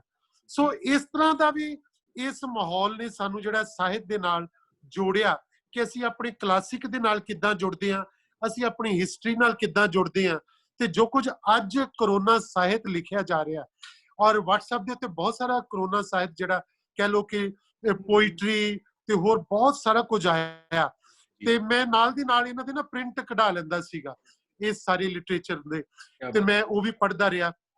ਕੁਲਦੀਪ, ਤੁਸੀਂ ਨਾਟਕ ਵੀ ਲਿਖਿਆ ਇਹਨਾਂ ਸਮਿਆਂ ਵਿੱਚ, ਤੇ ਕਰੋਨਾ ਪੀਰੀਅਡ ਦੇ ਬਾਰੇ 'ਚ ਮੈਂ ਤੁਹਾਡਾ ਨਾਟਕ ਵੀ ਪੜ੍ਹਿਆ, ਤੁਸੀਂ ਬਹੁਤ ਸਾਰੇ ਆਰਟੀਕਲ ਲਿਖਦੇ ਰਹੇ ਹੋ ਪੰਜਾਬੀ ਟ੍ਰਿਬਿਊਨ 'ਚ, ਮੈਂ ਉਹ ਆਰਟੀਕਲ ਪੜ੍ਹਦਾ ਰਿਹਾ। ਸੋ ਇਹ ਸਮੇਂ ਨੂੰ ਮੈਂ ਇਸ ਤਰ੍ਹਾਂ, ਤੇ ਫਿਰ ਮੈਂ ਬਹੁਤ ਸਾਰੇ ਨਾਟਕ ਜਿਹੜੇ ਮੇਰੇ ਲਿਖਣ ਵਾਲੇ ਕੁਝ ਅੱਧ 'ਚ ਪਏ ਸੀਗੇ, ਫਿਰ ਮੈਂ ਉਹ ਨਾਟਕ ਲਿਖੇ, ਉਹਨਾਂ ਨੂੰ ਨੇਪਰੇ ਚਾੜਿਆ। ਹੁਣ ਉਹਨਾਂ ਦੀਆਂ ਕਿਤਾਬਾਂ ਜਿਹੜੀਆਂ ਕੁਝ ਛਪ ਗਈਆਂ, ਕੁਝ ਛਪਦੀਆਂ ਪਈਆਂ ਨੇ, ਕੁਝ ਮੇਰੇ ਨਾਟਕ ਅੰਗਰੇਜ਼ੀ ਵਿੱਚ ਟਰਾਂਸਲੇਟ ਹੋ ਰਹੇ ਸੀ ਜਿਨ੍ਹਾਂ ਨੂੰ ਫਾਈਨਲ ਹੋਣਾ ਸੀਗਾ, ਉਹ ਫਾਈਨਲ ਹੋ ਗਏ, ਉਹ ਅੰਗਰੇਜ਼ੀ ਵਿੱਚ ਛਪਦੇ ਪਏ ਨੇ, ਕਿਉਂਕਿ ਇਹ ਸਾਲ ਜਿਹੜਾ ਗੁਰੂ ਤੇਗ ਬਹਾਦਰ ਜੀ ਦਾ 400 ਸਾਲਾ ਹੈ, ਤੇ ਮੈਂ ਗੁਰੂ ਤੇਗ ਬਹਾਦਰ ਜੀ ਦੇ ਨਾਟਕਾਂ ਦੇ ਉੱਤੇ ਬਹੁਤ ਸਾਰਾ ਕੰਮ ਕੀਤਾ ਜੀ ਕਿ ਜਿੰਨੀ ਹਿਸਟਰੀ ਦੇ ਵਿੱਚ ਜਿੰਨੇ ਸਾਡੇ ਕੋਲ ਪਹਿਲਾਂ ਵੀ ਗੁਰੂ ਤੇਗ ਬਹਾਦਰ ਜੀ ਬਾਰੇ ਨਾਟਕ ਲਿਖੇ ਗਏ ਸੀਗੇ, ਮੈਂ ਉਹ ਸਾਰੇ ਇਕੱਠੇ ਕੀਤੇ ਕਿਉਂਕਿ ਮੇਰੇ ਕੋਲ ਆਲਰੇਡੀ ਬਹੁਤ ਸਾਰਾ ਲਿਟਰੇਚਰ ਸੀਗਾ। ਤੇ ਮੈਂ ਉਹਨਾਂ ਸਾਰਿਆਂ ਨੂੰ ਇੱਕ ਕਿਤਾਬ ਦੇ ਰੂਪ ਵਿੱਚ ਉਹਨਾਂ ਸਾਰਿਆਂ ਨੂੰ ਪੜ੍ਹ ਕੇ ਤੇ ਉਹਨਾਂ ਨੂੰ ਅਸੀਂ ਪੰਜਾਬ ਸੰਗੀਤ ਨਾਟਕ ਅਕੈਡਮੀ ਵੱਲੋਂ ਗੁਰੂ ਤੇਗ ਬਹਾਦਰ ਹਿੰਦ ਦੀ ਚਾਦਰ ਇਸ ਨਾਮ ਹੇਠ 9ਵੇਂ ਗੁਰੂ ਦੇ 9 ਨਾਟਕ ਅਸੀਂ ਉਸ ਟਾਈਟਲ ਹੇਠ ਜਿਹੜੇ ਆ ਉਹ ਅਸੀਂ ਛਾਪਦੇ ਪਏ ਆ। ਉਹ ਕਿਤਾਬ ਥੋੜੇ ਦਿਨਾਂ ਤੱਕ ਆ ਜਾਏਗੀ। ਸੋ ਇਹਨਾਂ ਦਿਨਾਂ ਵਿੱਚ ਮੈਂ ਆਪ ਵੀ ਗੁਰੂ ਤੇਗ ਬਹਾਦਰ ਜੀ ਬਾਰੇ ਇੱਕ ਮੈਂ ਖੁਦ ਸਮਝਦਾ ਕਿ ਮੇਰੇ ਹੁਣ ਤੱਕ ਦੇ ਸਮਿਆਂ ਦਾ ਇੱਕ ਚੰਗਾ ਨਾਟਕ, ਬਿਹਤਰੀਨ ਨਾਟਕ ਜਿਹੜਾ, ਉਹਦਾ ਨਾਮ ਮੈਂ ਰੱਖਿਆ ਸੀਸ। ਸੀਸ ਨਾਟਕ ਜਿਹੜਾ ਉਹ ਚੇਤਨਾ ਪ੍ਰਕਾਸ਼ਨ ਵਾਲੇ ਛਾਪਦੇ ਪਏ ਆ ਤੇ ਉਹ ਵੀ ਮੈਂ ਲਿਖਿਆ, ਉਹ ਵੀ ਛਪਦਾ ਪਿਆ ਵਾ। ਸੋ ਸੀਸ ਨਾਟਕ ਮੈਂ ਉਹ ਜਦੋਂ ਤੁਸੀਂ ਕੱਲ ਆਪਾਂ ਗੱਲਾਂ ਕਰਾਂਗੇ ਮੈਂ ਉਹਦੇ ਬਾਰੇ ਵੀ ਗੱਲ ਕਰਾਂਗਾ ਤੁਹਾਡੇ ਨਾਲ। ਸੋ ਇਸ ਤਰ੍ਹਾਂ ਦਾ ਕਾਫੀ ਮੈਨੂੰ ਸਮਾਂ ਮਿਲਿਆ ਜਿਹਨੂੰ ਮੈਂ ਸੋਹਣੇ ਤਰੀਕੇ ਨਾਲ ਮੈਂ ਸਮਝਦਾ ਕਿ ਇਸ ਸਮੇਂ ਨੇ ਸਾਨੂੰ ਏਦਾਂ ਦੀਆਂ ਸੰਭਾਵਨਾਵਾਂ ਵੀ ਦਿੱਤੀਆਂ, ਚੁਣੌਤੀਆਂ ਵੀ ਦਿੱਤੀਆਂ ਕਿ ਅਸੀਂ ਇਸ ਸਮਿਆਂ ਦੇ ਵਿੱਚ ਜਿਹੜਾ ਕਿ ਆਪਣੇ ਆਪ ਨੂੰ ਅੰਦਰੋਂ ਤੇ ਬਾਹਰੋਂ ਜਿਹੜਾ ਸਥਿਰ ਕਿਵੇਂ ਰੱਖਣਾ, ਕਿ ਜਿਹੜੇ ਮੋਸਟ ਐਕਟਿਵ ਲੋਕ ਆ ਅਸੀਂ, ਹੈ ਨਾ।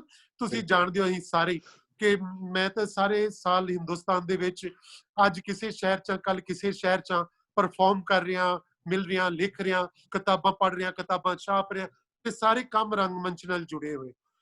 ਤੇ ਜਦੋਂ ਇੱਕਦਮ ਅਸੀਂ ਲੋਕਡਾਊਨ ਦੇ ਵਿੱਚ ਬੰਦ ਹੋ ਗਏ ਤੇ ਆਬਵੀਅਸਲੀ ਜਿਸ ਤਰ੍ਹਾਂ ਦਾ ਝਟਕਾ ਜੀ।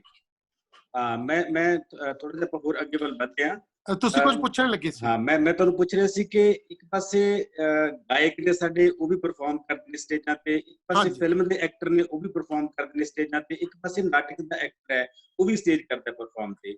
ਪਰ ਬਾਕੀ ਸਾਰੇ ਪਰਫਾਰਮਰ ਨੇ ਜਿਹੜੇ ਮਾਲਾਮਾਲ ਹੋ ਜਾਂਦੇ ਨੇ, ਇਹ ਥੀਏਟਰ ਦਾ ਜਿਹੜਾ ਐਕਟਰ ਹੈ ਉਹ ਕਿਤੇ ਨਾ ਕਿਤੇ ਘਾਟੇ ਦੇ ਵਿੱਚ ਰਹਿ ਜਾਂਦਾ ਇਸ ਪੱਖੋਂ, ਆਰਥਿਕ ਪੱਖੋਂ। ਇਹਦੇ ਕਾਰਨ ਤੁਸੀਂ ਕੀ ਸਮਝਦੇ?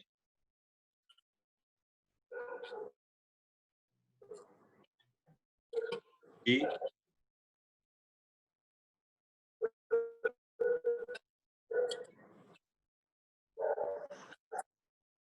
आवाज नहीं आ रही? मैं समझदा कि देखो कुलदीप, जदों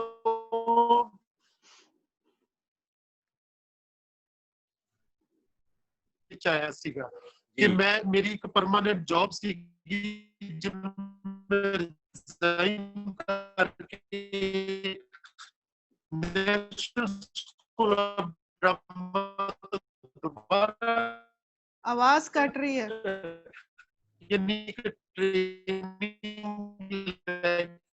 फिर वापस आया। फिर मैं सिर्फ भाजी ਤੁਹਾਡੀ ਆਵਾਜ਼ ਕੱਟ ਰਹੀ ਹੈ। ਮੈਨੂੰ ਪਤਾ ਸੀ ਮੇਰੇ ਸਾਹਮਣੇ ਬਹੁਤ ਸਾਰੀਆਂ ਚੁਣੌਤੀਆਂ ਨੇ, ਮੈਨੂੰ ਪਤਾ ਸੀ ਇਹਦੇ ਵਿੱਚ ਕੋਈ ਸਥਿਰਤਾ ਨਹੀਂ ਹੈ। ਅੱਜ ਹੁਣ ਠੀਕ ਹੈ ਜੀ, ਦੇਖਿਓ। ਹਾਂਜੀ, ਪਹਿਲਾਂ ਮਕਾਲੇ ਠੀਕ ਹੈ, ਥੋੜੀ ਜਿਹੀ ਕੱਟ ਲੱਗਦੀ ਹੈ। सर वीडियो ऑफ कर दो, फिर आवाज सही आने लग जाए।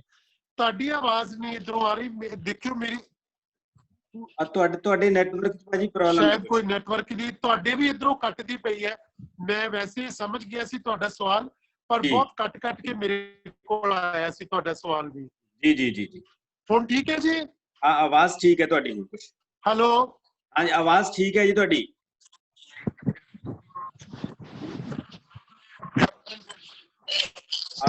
मेरी आवाज व्यूअर्स तक आ रही है? वीडियो ऑफ कर दिए जी, वीडियो ऑफ करके शायद सही आएगी। ओके, देखिए कोई ਤੁਸੀਂ ਹੁਣ ਠੀਕ ਹੈ जी? आप बोलो प्लीज कंटिन्यू करो। ओके, चलो आवाज में आप गल्लां करदे जी। आ रही है ਤੁਹਾਡੀ? ਹੁਣ ਮੇਰੀ ਆਵਾਜ਼ ਆ ਰਹੀ ਹੈ ਜੀ? आ रही है जी, आ रही है, कट रही है पर आ रही है। ਕੁਲਦੀਪ, ਮੇਰੇ ਸਾਹਮਣੇ ਉਦੋਂ ਵੀ ਬੜੇ ਚੈਲੰਜ ਸੀਗੇ, ਪਰ ਮੈਨੂੰ ਲੱਗਦਾ ਹੈ ਕਿ ਇਹ ਕੋਈ ਤੁਹਾਡੇ ਅੰਦਰ ਇੱਕ ਕੁਝ ਧੁਖਦਾ ਹੁੰਦਾ ਹੈ ਹੈ ਨਾ, ਜੀ। ਤੁਹਾਡੇ ਅੰਦਰ ਕੋਈ ਜਗਿਆਸਾ ਹੁੰਦੀ ਹੈ। ਓਕੇ, ਹੁਣ ਦੇਖਿਓ ਜ਼ਰਾ ਕੋਈ। ਹੈਲੋ ਹਾਂਜੀ ਹਾਂਜੀ, ਬੋਲੋ ਬੋਲੋ, ਹੁਣ ਥੋੜਾ ਜਿਹਾ ਕਲੀਅਰ ਹੋਈ ਆਵਾਜ਼। ਹੈਲੋ ਕੁਲਦੀਪ, ਹੁਣ ਦੇਖਿਓ ਆਵਾਜ਼ ਆ ਰਹੀ ਜੀ? ਆ ਰਹੀ ਹੈ, ਆ ਰਹੀ ਹੈ, ਆ ਰਹੀ ਹੈ, ਆ ਰਹੀ ਹੈ। ਹੈਲੋ, ਸਾਨੂੰ ਤੁਹਾਡੀ ਆਵਾਜ਼ ਸੁਣ ਰਹੀ ਹੈ ਜੀ। ਹੁਣ ਆ ਰਹੀ ਆਵਾਜ਼? ਆ ਰਹੀ ਹੈ ਜੀ। ਜੀ ਜੀ, ਤੇ ਮੇਰੇ ਸਾਹਮਣੇ ਜਦੋਂ, ਠੀਕ ਹੈ, ਓਕੇ, ਮੈਂ ਬੋਲ ਰਿਹਾ ਜੀ, ਮੈਂ ਬੋਲ ਰਿਹਾ ਜੀ। ਤੇ ਕੁਲਦੀਪ, ਮੇਰੇ ਸਾਹਮਣੇ ਉਦੋਂ ਵੀ ਬੜੇ ਸਵਾਲ ਸੀਗੇ ਜਦੋਂ ਮੈਂ ਬਿਲਕੁਲ ਇਹ ਰੰਗਮੰਚ ਦਾ ਫੀਲਡ ਹੀ ਚੁਣਿਆ ਸੀਗਾ। ਤੇ ਮੈਨੂੰ ਲੱਗਦਾ ਕਿ ਰੰਗਮੰਚ ਕਰਨ ਲਈ ਸਾਡੇ ਅੰਦਰ ਨਾ ਇੱਕ ਅਲੱਗ ਤਰ੍ਹਾਂ ਦੀ ਕੁਝ ਧੁਖਦਾ ਰਹਿੰਦਾ ਹਮੇਸ਼ਾ ਹੀ, ਕੁਝ ਇੱਕ ਜਿਗਿਆਸਾ ਹੁੰਦੀ ਹੈ ਸਾਡੇ ਅੰਦਰ, ਜਿਹੜੀ ਕੋਈ ਪੈਸੇ ਨਾਲ ਨਹੀਂ ਜੁੜੀ ਹੁੰਦੀ, ਵਪਾਰ ਨਾਲ ਨਹੀਂ ਜੁੜੀ ਹੁੰਦੀ। ਕਿਉਂਕਿ ਜਦੋਂ ਅਸੀਂ ਰੰਗਮੰਚ ਚੁਣਦੇ ਹਾਂ ਤੇ ਉਦੋਂ ਮੈਨੂੰ ਲੱਗਦਾ ਹੈ ਕਿ ਅਸੀਂ ਇਹ ਤੈਅ ਕਰ ਲੈਂਦੇ ਹਾਂ ਕਿ ਅਸੀਂ ਰੰਗਮੰਚ ਕਰਨਾ ਹੈ, ਅਸੀਂ ਕੋਈ ਵਪਾਰ ਨਹੀਂ ਕਰਨਾ। ਜੇਕਰ ਅਸੀਂ ਕੋਈ ਫਿਲਮ ਦਾ ਜਾਂ ਕੋਈ ਅਸੀਂ ਹੋਰ ਗਾਇਕੀ ਵਾਲਾ ਫੀਲਡ ਚੁਣਦੇ ਆ ਤੇ ਉਦੋਂ ਸਾਡੇ ਸਾਹਮਣੇ ਬੜਾ ਕਲੀਅਰ ਹੁੰਦਾ ਹੈ ਕਿ ਅਗਰ ਫਿਲਮ ਹੈ ਤੇ ਉਹ ਬਾਜ਼ਾਰ ਦੇ ਨਾਲ ਜੁੜੀ ਹੋਈ ਹੈ, ਉਹ ਵਪਾਰ ਦੇ ਨਾਲ ਜੁੜੀ ਹੋਈ, ਉਹ ਮਾਰਕੀਟ ਦੇ ਨਾਲ ਜੁੜੀ ਹੋਈ ਹੈ। ਪਰ ਰੰਗਮੰਚ ਦੇ ਵਿੱਚ ਨਾ ਤਾਂ ਮਾਰਕੀਟ ਹੈ, ਨਾ ਵਪਾਰ ਹੈ, ਨਾ ਬਾਜ਼ਾਰ ਹੈ। ਇਹਦੇ ਅੰਦਰ ਉੱਤੇ ਸਮਾਜ ਹੈ ਨਾ, ਕਿ ਤੁਸੀਂ ਜੋ ਕੁਝ ਵੀ ਸਮਾਜ ਕੋਲੋਂ ਗ੍ਰਹਿਣ ਕਰ, ਸਮਾਜ ਦੇ ਨਾਲ ਤੁਸੀਂ ਕੋਈ ਗੱਲ ਕਰਨੀ ਹੈ। ਖਿਆਲ ਸਾਡੇ ਕੋਲ ਫਿਰ ਇਸ ਕਰਕੇ ਪੈਸੇ ਦੇ ਕੋਈ ਵੱਡੇ ਮਹੱਤਵ ਨਹੀਂ ਰਹਿ ਜਾਂਦੇ। ਸਾਡੇ ਕੋਲ ਬਸ ਇੰਨਾ ਜ਼ਰੂਰ ਰਹਿੰਦਾ ਕਿ ਹਾਂ, ਅਗਰ ਜਿਵੇਂ ਮੈਂ ਹਮੇਸ਼ਾ ਸੋਚਦਾ ਕਿ ਅਗਰ ਕਿਸੇ ਦੇ ਕੋਲ ਕਰੋੜ ਰੁਪਈਆ ਵਾ ਤੇ ਰੋਟੀ, ਉਹ ਵੀ ਤਾਂ ਆਪਣੇ ਹੱਥ ਨਾਲ ਹੀ ਰੋਟੀ ਖਾਂਦਾ ਹੈ ਨਾ, ਤੇ ਅਸੀਂ ਵੀ ਹੱਥ ਨਾਲ ਹੀ ਰੋਟੀ ਖਾਂਦੇ ਹਾਂ। ਉਹ ਵੀ ਧਰਤੀ ਤੇ ਤੁਰਦਾ ਹੈ, ਅਸੀਂ ਵੀ ਧਰਤੀ ਤੇ ਤੁਰਦੇ ਹਾਂ, ਹੈ ਨਾ। ਕਿ ਸਾਡੇ ਸੁਪਨੇ ਕੋਈ ਬਹੁਤ ਵੱਡੇ ਮਹਿਲ ਮਨਾਰੇ ਨਹੀਂ ਹੁੰਦੇ, ਕਿ ਸਾਨੂੰ ਕੋਈ ਹੋਰ ਚੀਜ਼ ਹੈ ਸਾਡੇ ਅੰਦਰੋਂ। ਬੜੀ ਵਾਰੀ ਇਹ ਸਵਾਲ ਆਉਂਦਾ ਹੈ ਸਾਡੇ ਸਮਿਆਂ ਦੇ ਵਿੱਚ ਕਿ ਰੰਗਮੰਚ ਨੇ ਸਾਨੂੰ ਕੀ ਦਿੱਤਾ, ਰੰਗਮੰਚ ਨੇ, ਬੜੇ ਲੋਕ ਇਸ ਗੱਲ ਨੂੰ ਕਰਦੇ ਆ। ਪਰ ਮੈਂ ਹਮੇਸ਼ਾ ਇਹ ਕਹਿੰਦਾ ਨਾ ਕਿ ਅਸੀਂ ਆਪਣੇ ਆਪ ਨਾਲ ਇਹ ਸਵਾਲ ਕਰੀਏ ਕਿ ਅਸੀਂ ਰੰਗਮੰਚ ਨੂੰ ਕੀ ਦਿੱਤਾ। ਕਿਉਂਕਿ ਰੰਗਮੰਚ ਸਾਨੂੰ ਉਹ ਕੁਝ ਦਿੰਦਾ ਹੈ ਕਿ ਜਿਹੜਾ ਸਾਨੂੰ ਨਜ਼ਰ ਨਹੀਂ ਆਉਂਦਾ। ਬਹੁਤ ਕੁਝ ਅਜਿਹਾ ਕਿ ਉਹਦੇ ਬਾਰੇ ਕਹਿ ਲੋ ਕਿ ਇਹ ਬਿਲਕੁਲ ਇਨਵਿਜ਼ੀਬਲ ਹੈ, ਜਿਵੇਂ ਅਸੀਂ ਵਿਜ਼ੀਬਲ ਹੋ ਗਏ ਪਰ ਫਿਰ ਵੀ ਸਾਡੇ। ਸੋ ਇਸ ਕਰਕੇ ਰੰਗਮੰਚ ਜਿਹੜਾ ਵਾ, ਉਹ ਮੈਂ ਸਮਝਦਾ ਕਿ ਉਹੀ ਲੋਕ ਕਰਦੇ ਆ ਜਿਨ੍ਹਾਂ ਕੁਝ ਬਲਦਾ ਆ, ਕੋਈ ਅੱਗ ਹੁੰਦੀ ਹੈ, ਕੋਈ ਸਮਾਜ ਦੇ ਨਾਲ ਜਿਨ੍ਹਾਂ ਦੀ ਸਾਂਝ ਹੁੰਦੀ ਹੈ, ਉਹ ਫਿਰ ਤੁਰੇ ਰਹਿੰਦੇ ਆ। ਜੀ, ਬਹੁਤ ਅੱਛੀ ਗੱਲ। ਵੀਡੀਓ ਔਨ ਕਰ ਲਓ ਸਰ, ਤੁਹਾਡੀ ਆਵਾਜ਼ ਪਹਿਲਾਂ ਤਾਂ ਹੁਣ ਠੀਕ ਹੈ, ਪਹਿਲਾਂ ਦੇ ਮੁਕਾਬਲੇ ਦਿਸਣ ਲੱਗ ਜੂਗੇ ਸਾਨੂੰ ਤੁਸੀਂ। ਅੱਛਾ, ਠੀਕ ਹੈ ਜੀ। ਜੀ, ਗੱਲ ਆਪਾਂ ਅੱਗੇ ਤੋਰਦੇ ਹਾਂ। ਧਾਲੀਵਾਲ ਸਾਹਿਬ, ਮੈਂ ਤੁਹਾਨੂੰ ਇਹ ਪੁੱਛਣਾ ਚਾਹੁੰਦਾ ਕਿ ਇਸ ਵੇਲੇ ਸੰਕਟ ਕਾਲ ਦੇ ਦੌਰਾਨ ਜਿਹੜੇ ਰੰਗਕਰਮੀ ਸੀ ਉਹਨਾਂ ਨੂੰ ਵੀ ਕਾਫੀ ਸੰਕਟ ਆਏ, ਰੋਜੀ ਰੋਟੀ ਦੇ ਸੰਕਟ, ਜਿਹਦੇ ਬਾਰੇ ਡਾਕਟਰ ਸਰਬਜੀਤ ਕੌਰ ਸੋਹਲ ਹੋਰਾਂ ਨੇ ਵੀ ਪਹਿਲਾਂ ਇਸ਼ਾਰਾ ਕੀਤਾ ਸੀ। ਤੇ ਉਹਦੇ ਕਿਤੇ ਆਪਾਂ ਕੁਝ ਪ੍ਰੋਟੈਸਟ ਕਰਨ ਦੀ ਕੋਸ਼ਿਸ਼ ਵੀ ਕੀਤੀ ਸੀ ਆਰਟਿਸਟਾਂ ਵੱਲੋਂ। ਆਪਾਂ ਇਸ ਵਿਸ਼ੇ ਤੇ ਗੱਲ ਕਰੀਏ ਕਿ ਜਿਹੜੇ ਰੰਗਕਰਮੀ ਨੇ ਉਹਨਾਂ ਨੂੰ ਅਸੀਂ ਸਟੇਜ ਤੇ ਤਾਂ ਸਾਰੇ ਦੇਖਦੇ ਹਾਂ, ਔਰ ਉਹਨਾਂ ਦੀ ਜ਼ਿੰਦਗੀ ਨੂੰ ਕੋਈ ਨਹੀਂ ਦੇਖਦਾ ਕਿ ਉਹ ਕਿਹੋ ਜਿਹੀਆਂ ਦੁਸ਼ਵਾਰੀਆਂ ਦੇ ਵਿੱਚੋਂ ਲੰਘ ਰਹੇ ਨੇ। ਇੱਕ ਰੰਗਕਰਮੀ ਦੇ ਕੀ ਸੰਕਟ ਨੇ ਜਿਹੜੇ ਰੋਜੀ ਰੋਟੀ ਨਾਲ ਜੁੜੇ ਹੋਏ ਨੇ, ਉਹਨਾਂ ਬਾਰੇ ਗੱਲ ਕਰੋ ਜੀ। ਬਿਲਕੁਲ ਕੁਲਦੀਪ, ਇਹ ਬਹੁਤ ਵੈਲਿਡ ਸਵਾਲ ਹੈ ਤੁਹਾਡਾ ਕਿ ਇਹ ਦੁਨੀਆ ਦੇ ਵਿੱਚ ਕਿਧਰੇ ਵੀ ਕੋਈ ਕਿਸੇ ਤਰ੍ਹਾਂ ਦਾ ਵੀ ਸੰਕਟ ਆਵੇ, ਉਹਦੀ ਸਭ ਤੋਂ ਪਹਿਲੀ ਮਾਰ ਜਿਹੜੀ ਆ ਉਹ ਰੰਗਕਰਮੀਆਂ ਨੂੰ ਪੈਂਦੀ ਹੈ। ਮੈਂ ਕਈ ਵਾਰੀ ਐਗਜ਼ਾਮਪਲ ਦੇਣਾ ਹੁੰਦਾ ਵਾਂ ਕਿ ਜਦੋਂ ਹਿੰਦੁਸਤਾਨ ਪਾਕਿਸਤਾਨ ਦੇ ਵਿੱਚ ਕੋਈ ਵੀ ਦੋਨਾਂ ਮੁਲਕਾਂ ਦੇ ਵਿੱਚ ਸਭ ਤੋਂ ਪਹਿਲਾਂ ਕੋਈ ਪ੍ਰੋਬਲਮ ਆਉਂਦੀ ਹੈ ਤੇ ਦੋਨਾਂ ਮੁਲਕਾਂ ਦੇ ਵਿੱਚ ਸਭ ਤੋਂ ਪਹਿਲਾਂ ਜਿਹੜਾ ਉਹ ਜਿੰਨੇ ਵੀ ਆਰਟਿਸਟ ਹੁੰਦੇ ਉਹਨਾਂ ਤੇ ਬੈਨ ਲਗਾ ਦਿੰਦੇ ਦੋਨੋਂ ਮੁਲਕ ਜਿਹੜੇ, ਕਿ ਤੁਹਾਡੀਆਂ ਫਿਲਮਾਂ ਨਹੀਂ ਚੱਲਣਗੀਆਂ, ਤੁਹਾਡੇ ਨਾਟਕ ਨਹੀਂ ਹੋਣਗੇ, ਤੁਹਾਡੇ ਗੀਤ ਨਹੀਂ, ਉਹ ਸਾਰਾ ਕੁਝ ਪਹਿਲਾਂ ਉਹ ਬੈਨ ਕੀਤਾ ਜਾਂਦਾ। ਸਮੇਂ ਦੇ ਵਿੱਚ ਮੈਨੂੰ ਲੱਗਦਾ ਕਿ ਸਭ ਤੋਂ ਵੱਡੀ ਜਿਹੜੀ ਮਾਰ ਹੈ ਪਰਫਾਰਮਿੰਗ ਆਰਟ ਵਾਲੇ ਜਿਹੜੇ ਕਲਾਕਾਰ ਨੇ ਉਹਨਾਂ ਦੇ ਉੱਤੇ ਪਈ। ਜਿਹੜੇ ਫੁੱਲ ਟਾਈਮ ਥੀਏਟਰ ਨਾਲ ਜੁੜੇ ਹੋਏ ਨੇ ਉਹਨਾਂ ਦੇ ਉੱਤੇ ਬਹੁਤ ਵੱਡੀ ਮਾਰ ਪਈ। ਔਰ ਸਰਕਾਰਾਂ ਦਾ ਵੀ ਕੋਈ ਇਹਦੇ ਨਾਲ ਲੈਣਾ ਦੇਣਾ ਨਹੀਂ, ਉਹ ਕੁਝ ਉਹਨਾਂ ਨੇ ਪੁੱਛਿਆ ਹੀ ਨਹੀਂ है ना। जी। ਢੋਲੀ ਨੇ, ਢੋਲ ਵਜਾਉਣ ਵਾਲੇ ਨਹੀਂ ਸਿਰਫ, ਜਿਹੜੇ ਸਿਰਫ ਢੋਲ ਵਜਾ ਕੇ ਗੁਜ਼ਾਰਾ ਕਰਦੇ ਨੇ। ਜੀ ਕਿ ਉਹਨਾਂ ਨੂੰ ਕੋਈ ਵਿਆਹ ਆਏਗਾ, ਕੋਈ ਖੁਸ਼ੀ ਦਾ ਮੌਕਾ ਆਏਗਾ, ਕੋਈ ਮੇਲਾ ਹੋਏਗਾ, ਉਹਨਾਂ ਨੂੰ ਰੋਜ਼ ਉੱਥੇ ਜਾਣਗੇ, 300-400 ਰੁਪਇਆ 500 ਰੁਪਇਆ ਲੈ ਕੇ ਆਉਣਗੇ ਤੇ ਉਹਨਾਂ ਦਾ ਰੁਜ਼ਗਾਰ ਚੱਲੇਗਾ। ਔਰ ਜਦੋਂ ਇਹ ਸੰਕਟ ਦਾ ਵੱਡਾ ਸਮਾਂ ਆਇਆ ਔਰ ਸਭ ਤੋਂ ਵੱਡੀ ਮਾਰ ਉਹਨਾਂ ਦੇ ਉੱਤੇ ਪਈ, ਔਰ ਬਹੁਤ ਸਾਰੇ ਅਜਿਹੇ ਆਰਟਿਸਟ ਥੀਏਟਰ ਦੇ ਵਿੱਚ ਜਿਹੜੇ ਨੁੱਕੜ ਨਾਟਕ ਕਰਦੇ ਸੀਗੇ, ਜਿਹੜੇ ਪਰਫਾਰਮੈਂਸ ਕਰਦੇ ਸੀ, ਉਹਨਾਂ ਦੇ ਕੋਲੋਂ ਹੀ ਅੱਗੋਂ ਪੇਮੈਂਟ ਮਿਲਦੀ ਸੀਗੀ, ਉਹਨਾਂ ਨੂੰ ਇਹ ਮਾਰ ਪਈ ਸਾਰੀ। ਪਰ ਸਰਕਾਰਾਂ ਨੇ ਵੀ ਉਹਨਾਂ ਵੱਲ ਕੋਈ, ਮੈਂ ਸਮਝਦਾ ਬਿਲਕੁਲ, ਉਹਨਾਂ ਨੇ ਹੋਰ ਬਜਟ ਤਾਂ ਰੱਖ ਲਏ ਕਈ ਤਰ੍ਹਾਂ ਦੇ, ਚਾਹੇ ਸੈਂਟਰ ਦੀ ਸਰਕਾਰ ਹੈ ਚਾਹੇ ਸਟੇਟ ਦੀ ਸਰਕਾਰ ਹੈ, ਪਰ ਵਾਸਤੇ ਉਹ ਕੁਝ ਵੀ ਨਹੀਂ ਕਰ ਸਕੇ। ਸਰਕਾਰਾਂ ਦੇ ਲਈ ਕਲਾਕਾਰਾਂ ਨੇ ਬਥੇਰਾ ਪ੍ਰੋਟੈਸਟ ਕੀਤਾ, ਉਹਨਾਂ ਨੇ ਆਪਣੇ ਸੁੰਨੇ ਸਾਜ਼ ਵੀ ਵਜਾਏ, ਉਹਨਾਂ ਦੇ ਬਹੁਤ ਸਾਰੀਆਂ ਕਹਿ ਲਓ ਕਿ ਉਹ ਪ੍ਰੋਟੈਸਟ ਵੀ ਕੀਤਾ, ਪਰ ਕਿਸੇ ਤੇ ਕੋਈ ਅਜਿਹਾ ਅਸਰ ਨਹੀਂ ਹੋਇਆ। ਮੈਂ ਵੀ ਕਈ ਜਗ੍ਹਾ ਦੇ ਉੱਤੇ ਸਰਕਾਰ ਦੀਆਂ ਮੀਟਿੰਗਾਂ ਦੇ ਵਿੱਚ ਇਹ ਸਵਾਲ ਵੀ ਕੀਤੇ, ਪਰ ਹਮੇਸ਼ਾ ਅੱਗੋਂ ਆ ਜਾਂਦਾ ਸੀ ਕਿ ਇਹਦਾ ਕ੍ਰਾਈਟੇਰੀਆ ਕੀ ਹੋਏਗਾ, ਕਿ ਅਸੀਂ ਕਿਹਨੂੰ ਦਈਏ ਕਿਹਨੂੰ ਨਾ ਦਈਏ, ਕਿ ਤੁਹਾਡੇ ਕੋਲ ਕੀ ਲਿਸਟ ਹੈ, ਕਿ ਕੌਣ ਨੇ ਫੁੱਲ ਟਾਈਮ ਕਰਨ ਵਾਲੇ। ਬਹੁਤ ਸਾਰੇ ਉਹ ਲੋਕ ਨੇ ਜਿਹੜੇ ਨੌਕਰੀ ਵੀ ਕਰਦੇ ਨੇ, ਥੀਏਟਰ ਵੀ ਕਰਦੇ ਨੇ, ਕੀ ਅਸੀਂ ਉਹਨਾਂ ਨੂੰ ਵੀ ਦਈਏ?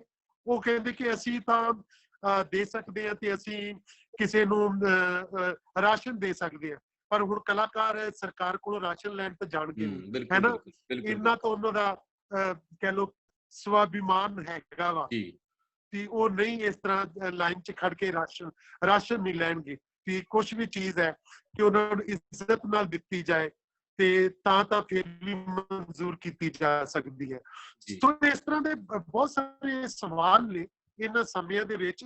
ਇਹਨਾਂ ਸਮਿਆਂ ਨੇ ਮੈਂ ਸਮਝਦਾ ਸਾਨੂੰ ਚੁਣੌਤੀਆਂ ਵੀ ਦਿੱਤੀਆਂ ਤੇ ਸਾਨੂੰ ਸਟਰੋਂਗ ਵੀ ਕੀਤਾ ਕੁਲਦੀਪ, ਇਹਨਾਂ ਸਮਿਆਂ ਨੇ, ਕਿ ਸਾਨੂੰ ਬਹੁਤ ਕੁਝ ਸਿਖਾਇਆ ਵੀ ਹੈ ਇਹਨਾਂ ਸਮਿਆਂ ਨੇ, ਕਿ ਜੇਕਰ ਆਉਣ ਵਾਲੇ ਸਮਿਆਂ ਦੇ ਵਿੱਚ ਫਿਰ ਵੀ ਕਦੀ ਭਵਿੱਖ 'ਚ ਸਾਡੇ ਸਾਹਮਣੇ ਇਸ ਤਰ੍ਹਾਂ ਦੀਆਂ ਚੁਣੌਤੀਆਂ ਆ ਜਾਂਦੀਆਂ ਨੇ ਤਾਂ ਫਿਰ ਰੰਗਕਰਮੀਆਂ ਨੇ ਕੀ ਕਰਨਾ, ਫਿਰ ਥੀਏਟਰ ਵਾਲਿਆਂ ਨੇ ਕੀ ਕਰਨਾ। ਇਹ ਬਿਲਕੁਲ ਅਸੀਂ ਮੈਂ ਤਾਂ ਖੈਰ ਬਹੁਤ ਪੋਜ਼ਿਟਿਵ, ਬਹੁਤ ਹਮੇਸ਼ਾ ਆਸਮਾਨ ਰਹਿੰਦਾ ਕਿ ਥੀਏਟਰ ਵਾਸਤੇ, ਕਿ ਮੈਂ ਹੁਣ ਵੀ ਕਹਿੰਦਾ ਕੋਈ ਗੱਲ ਨਹੀਂ, ਇਹ 2-4 ਮਹੀਨਿਆਂ ਦਾ ਸਮਾਂ ਹੈ, ਹੋਰ 2-4 ਮਹੀਨਿਆਂ ਦਾ ਹੋਏਗਾ ਜਦੋਂ ਅਸੀਂ ਥੀਏਟਰ ਅਜੇ ਨਹੀਂ ਨਾਟਕ ਕਰਾਂਗੇ, ਅਸੀਂ ਆਪਣੇ ਢੋਲ ਢੋਲਕੀਆਂ ਛੈਣੇ ਗੀਤ ਵੀ ਗਾਵਾਂਗੇ, ਨਾਟਕ ਵੀ ਕਰਾਂਗੇ, ਮੇਲੇ ਵੀ ਲਾਵਾਂਗੇ। ਸੋ ਮੈਂ ਜ਼ਿੰਦਗੀ ਦੇ ਪ੍ਰਤੀ ਬਹੁਤ ਉਸਾਰੂ ਸੋਚ ਰੱਖਦਾ। ਸਾਨੂੰ ਉਦਾਸ ਹੋਣ ਦੀ ਲੋੜ ਨਹੀਂ ਹੈ, ਸਾਨੂੰ ਕੋਈ ਗੱਲ ਨਹੀਂ, ਅਸੀਂ 2-4 ਮਹੀਨੇ ਜੇਕਰ ਨਾਟਕ ਨਹੀਂ ਕਰਾਂਗੇ ਤਾਂ ਕੁਛ ਨਹੀਂ ਹੋਣ ਲੱਗਾ। ਅਸੀਂ ਨਾਟਕ ਦੇ ਬਾਰੇ 'ਚ ਅਸੀਂ ਆਪਣੀ ਜਗਿਆਸਾ ਦੇ ਬਾਰੇ 'ਚ ਗੱਲਾਂ ਕਰੀਏ, ਅਸੀਂ ਉਹ ਚੀਜ਼ਾਂ ਉਹ ਗੱਲਾਂ ਕਰੀਏ, ਇੱਕ ਦੂਜੇ ਦੇ ਬਾਰੇ 'ਚ ਜਾਣੀਏ, ਜਿਹੜਾ ਕੁਝ ਅਸੀਂ ਪਹਿਲਾਂ ਨਹੀਂ ਸੀ ਕਰ ਸਕਦੇ, ਇੱਕ ਦੂਜੇ ਦੇ ਬਾਰੇ 'ਚ ਸੁਣ ਨਹੀਂ ਸਕਦੇ, ਜਾਣ ਨਹੀਂ ਸੀ ਸਕਦੇ, ਉਹ ਅਸੀਂ ਇਹਨਾਂ ਸਮਿਆਂ ਦੇ ਵਿੱਚ ਕਰੀਏ। ਇਹਨਾਂ ਸਮਿਆਂ ਦੇ ਵਿੱਚ ਸਾਨੂੰ ਇਹ ਚੈਲੰਜ ਜਿਹੜਾ ਇਹ ਕਬੂਲ ਕਰਨਾ ਚਾਹੀਦਾ ਸਾਨੂੰ ਸਾਰਿਆਂ ਨੂੰ। ਬਿਲਕੁਲ ਭਾਜੀ, ਆਪਾਂ ਨੂੰ ਇਹ ਚੈਲੰਜ ਕਬੂਲ ਕਰਨਾ ਚਾਹੀਦਾ। ਮੈਂ ਇਸ ਤੋਂ ਅਗਲੇ ਸਵਾਲ ਵੱਲ ਵਧ ਰਿਹਾ। ਉਹ ਸਵਾਲ ਇਹ ਹੈ ਕਿ ਨਾਟਕ ਲਾਈਵ ਵਿਧਾ ਹੈ ਜਿਹਦੇ ਵਿੱਚ ਅਸੀਂ ਉਸੇ ਵੇਲੇ ਦੇਖਦੇ ਹਾਂ, ਉਸੇ ਵੇਲੇ ਕਰਦੇ ਹਾਂ, ਪਰ ਇਸ ਦੌਰ ਦੇ ਵਿੱਚ, ਸੰਕਟ ਕਾਲ ਦੇ ਦੌਰ ਦੇ ਵਿੱਚ ਆਨਲਾਈਨ ਥੀਏਟਰ ਦੀਆਂ ਕੁਝ ਟਰਮਾਂ ਆਈਆਂ, ਕੁਝ ਐਕਟੀਵਿਟੀ ਸ਼ੁਰੂ ਹੋਈਆਂ। ਤੁਹਾਨੂੰ ਕੀ ਲੱਗਦਾ ਹੈ ਕਿ ਇਹ ਜਿਹੜਾ ਟ੍ਰੈਂਡ ਥੀਏਟਰ ਦੇ ਵਿੱਚ ਚੱਲਿਆ, ਇਹ ਪਰਮਾਨੈਂਟ ਹੋਊਗਾ ਆਉਣ ਵਾਲੇ ਸਮੇਂ ਦੇ ਵਿੱਚ, ਜਾਂ ਇਹ ਵਕਤੀ ਰਹੂਗਾ, ਉਸ ਤੋਂ ਬਾਅਦ ਫਿਰ ਅਸੀਂ ਦੁਬਾਰਾ ਉਸ ਦੁਨੀਆ ਵੱਲ ਪਰਤਾਂਗੇ? ਪਹਿਲੀ ਮੈਂ ਗੱਲ ਇਸ ਸਮਝਦਾ ਕਿ ਆਨਲਾਈਨ ਥੀਏਟਰ ਨਾਂ ਦੀ ਚੀਜ਼ ਕੋਈ ਨਹੀਂ ਹੈ ਜੀ। ਆਨਲਾਈਨ ਥੀਏਟਰ ਕਿੱਦਾਂ ਹੋ ਸਕਦਾ? ਆਨਲਾਈਨ ਰੰਗਮੰਚ, ਤੁਸੀਂ ਥੀਏਟਰ ਮੀਨਸ ਰੰਗਮੰਚ, ਤੇ ਜਦੋਂ ਤੁਹਾਡੇ ਕੋਲ ਮੰਚ ਹੈਗਾ, ਤੁਹਾਡੇ ਕੋਲ ਸਮਾਜ ਹੀ ਨਹੀਂ ਹੈਗਾ। ਰੰਗਮੰਚ ਦਾ ਮਤਲਬ ਹੈ ਸਮਾਜ। ਆਪਣੀ ਕੋਈ ਰਿਕਾਰਡਿੰਗਸ ਪਾ ਸਕਦੇ, YouTube ਤੇ ਪਾਉਂਦੇ ਸੀ, ਉਹ ਪਹਿਲਾਂ ਵੀ ਪਾਈ ਦੀਆਂ ਸੀ, ਪਰ ਉਹ ਆਨਲਾਈਨ ਥੀਏਟਰ ਨਹੀਂ ਹੈ। ਰੰਗਮੰਚ ਨੂੰ ਤਾਂ ਸਮਾਜ ਚਾਹੀਦਾ, ਲੋਕ ਚਾਹੀਦੇ ਨੇ, ਦਰਸ਼ਕ ਚਾਹੀਦੇ ਨੇ, ਉਹ ਬਹੁਤ ਜ਼ਰੂਰੀ ਹੈ।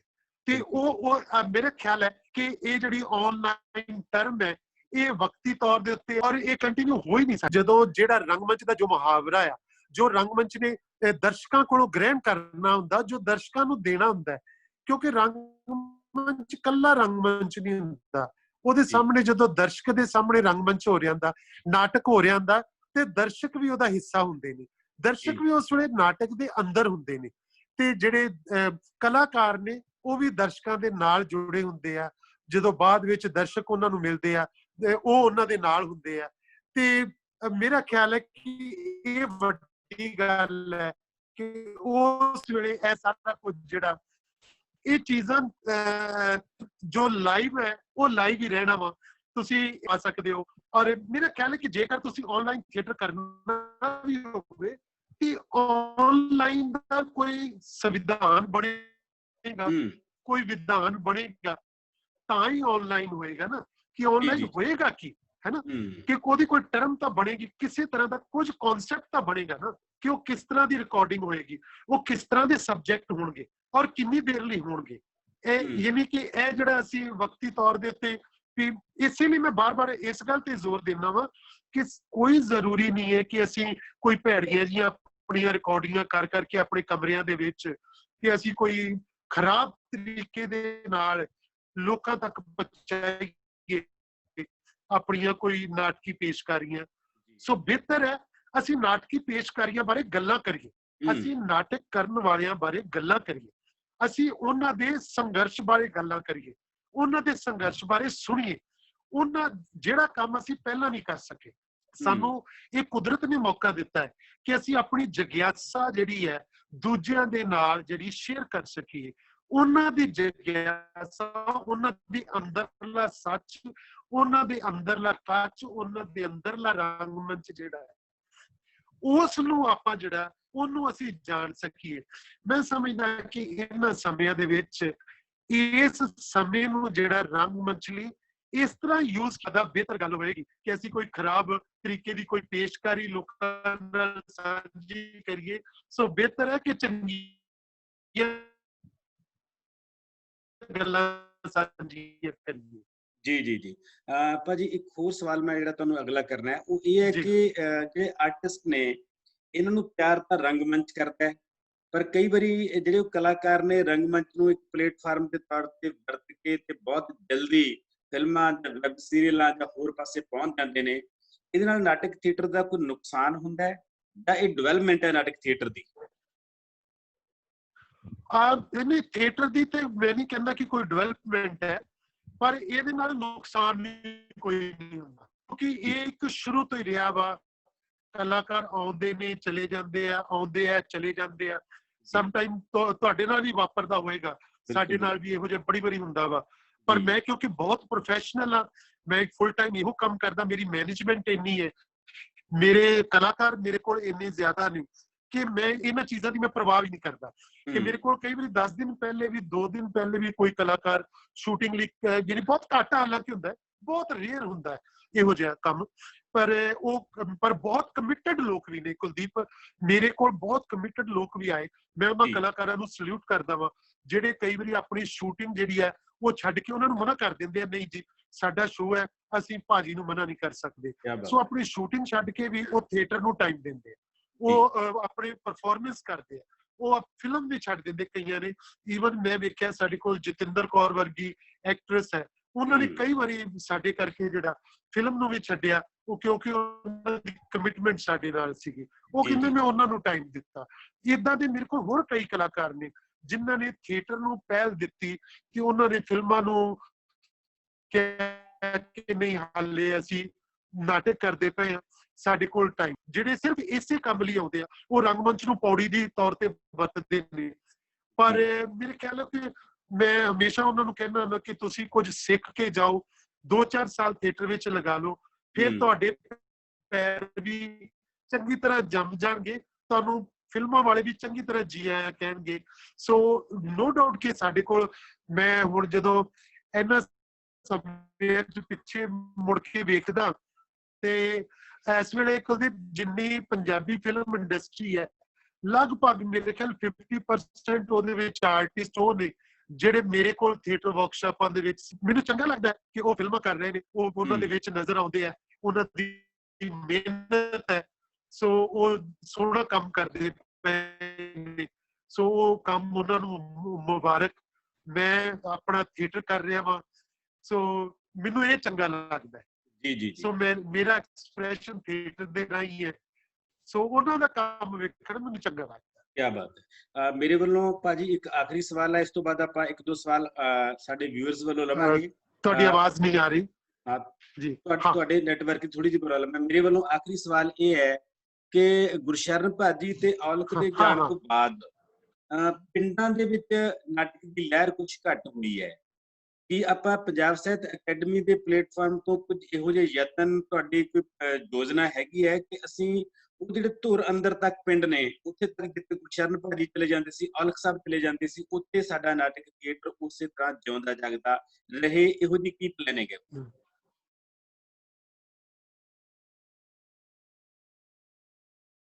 ਜੀ ਕੇਵਲ ਭਾਜੀ।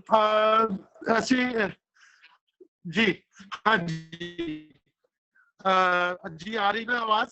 ਹਾਂਜੀ ਹਾਂਜੀ ਹਾਂਜੀ। ਹੈਲੋ ਜੀ ਜੀ ਜੀ।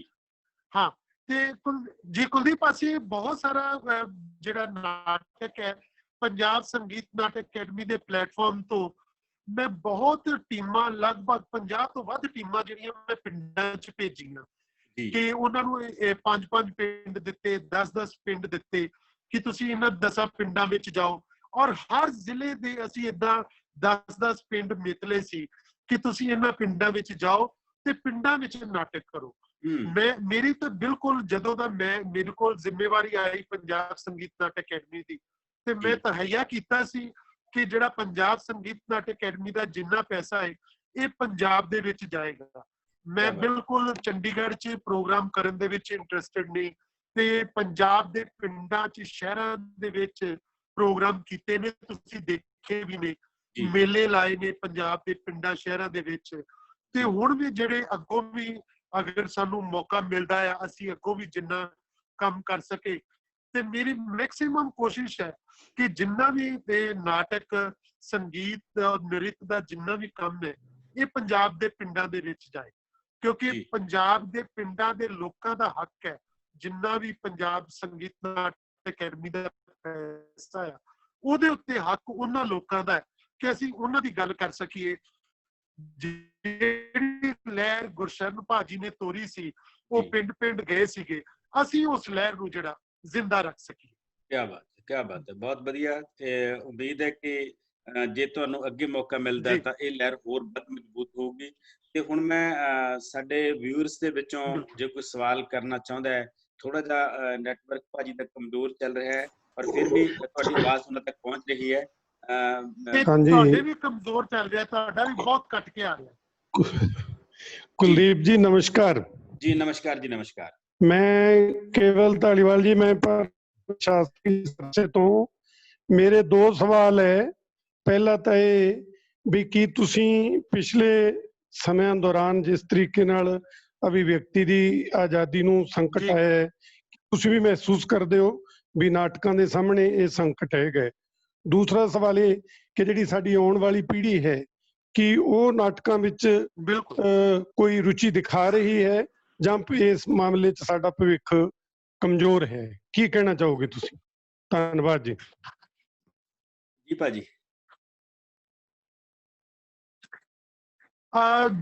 ਜੀ ਜੀ, ਜਿੱਥੋਂ ਤੱਕ ਮੈਂ ਸਮਝਦਾ ਕਿ ਆਉਣ ਵਾਲੀ ਪੀੜ੍ਹੀ ਦਾ ਜਿਹੜਾ ਸਵਾਲ ਹੈ ਨਾ, ਇਹ ਤਾਂ ਬਹੁਤ ਕਲੀਅਰ ਹੈ ਕਿ ਇਸ ਵੇਲੇ ਮੈਕਸਿਮਮ ਜਿਹੜੇ ਯੰਗ ਲੋਕ ਨੇ ਉਹ ਥੀਏਟਰ ਦੇ ਵਿੱਚ ਆ ਰਹੇ ਨੇ।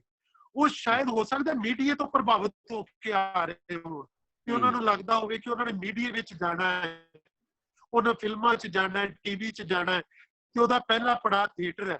ਪਰ ਮੈਂ ਸਮਝਦਾ ਕਿ ਇਹ ਵੀ ਇੱਕ ਪ੍ਰਾਪਤੀ ਹੈ ਕਿ ਉਹ ਜੇਕਰ ਥੀਏਟਰ ਦੇ ਵਿੱਚ ਟ੍ਰੇਨਿੰਗ ਲੈਣ ਵਾਸਤੇ ਆ ਰਹੇ ਨੇ, ਤੇ ਆ ਪਰ ਬਹੁਤ ਰਹੇ ਨੇ ਯੰਗ ਲੋਕ। ਮੈਂ ਹਰ ਸਾਲ ਥੀਏਟਰ ਵਰਕਸ਼ਾਪ ਕਰਦਾ ਜੂਨ ਮਹੀਨੇ 'ਚ, ਤੇ ਜੇਕਰ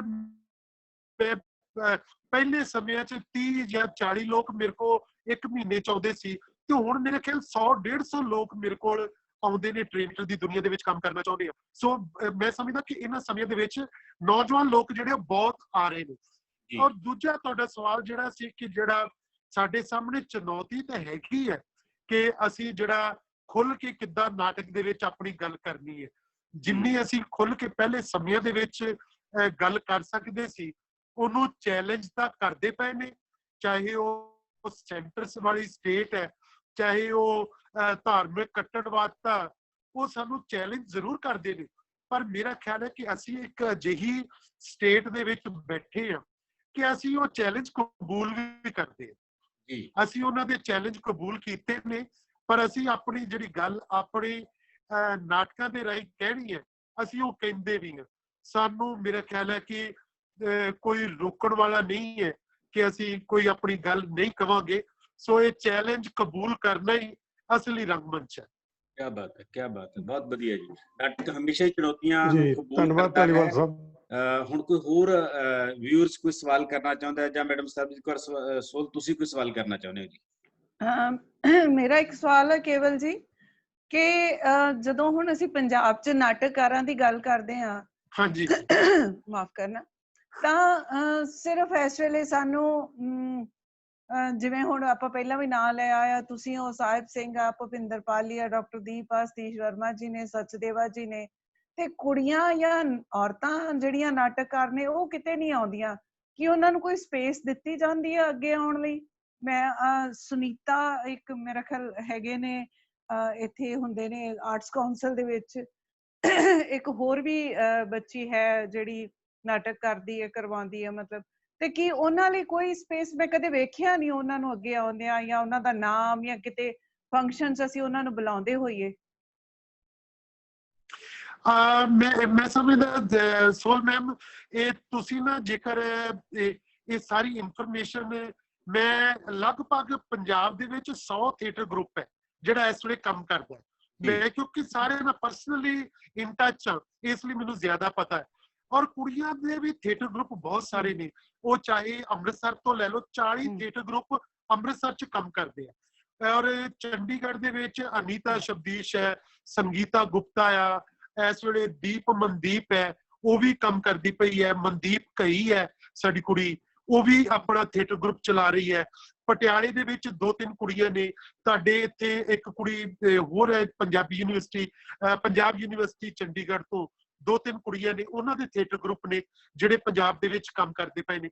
ਔਰ ਅਸੀਂ ਇਹਨਾਂ ਸਾਰੇ ਥੀਏਟਰ ਗਰੁੱਪਾਂ ਨੂੰ ਮੈਂ ਪਰਸਨਲੀ ਮੈਨੂੰ ਪਤਾ ਵਾ ਇਹ ਕੰਮ ਕਰਦੇ ਪਏ ਨੇ, ਔਰ ਕੁੜੀਆਂ ਲਿਖਦੀਆਂ ਵੀ ਪਈਆਂ ਨੇ ਨਾਟਕ। ਅਸੀਂ ਪੰਜਾਬ ਸੰਗੀਤ ਨਾਟਕ ਅਕੈਡਮੀ ਵੱਲੋਂ ਜਿਹੜੇ ਫੀਮੇਲ ਨਾਟਕਕਾਰ ਕੁੜੀਆਂ ਨੇ, ਔਰਤ ਨਾਟਕਕਾਰਾਂ ਨੇ, ਉਹਨਾਂ ਦੀ ਕਿਤਾਬ ਵੀ ਛਾਪੀ ਹੈ। ਔਰ ਪੰਜਾਬ ਦੇ ਵਿੱਚ 60-70 ਤੋਂ ਵੱਧ ਨਾਟਕਕਾਰਾਂ ਨੇ, ਕੁੜੀਆਂ ਨੇ, ਜਿਹੜੀਆਂ ਕਿ ਉਹਦੇ ਵਿੱਚ ਉਸ ਕਿਤਾਬ ਦੇ ਵਿੱਚ ਜਿਨ੍ਹਾਂ ਦਾ ਜ਼ਿਕਰ ਵੀ ਹੈ, ਜਿਨ੍ਹਾਂ ਦੇ ਨਾਟਕ ਵੀ ਸ਼ਾਮਲ ਅਸੀਂ ਕੀਤੇ ਆ।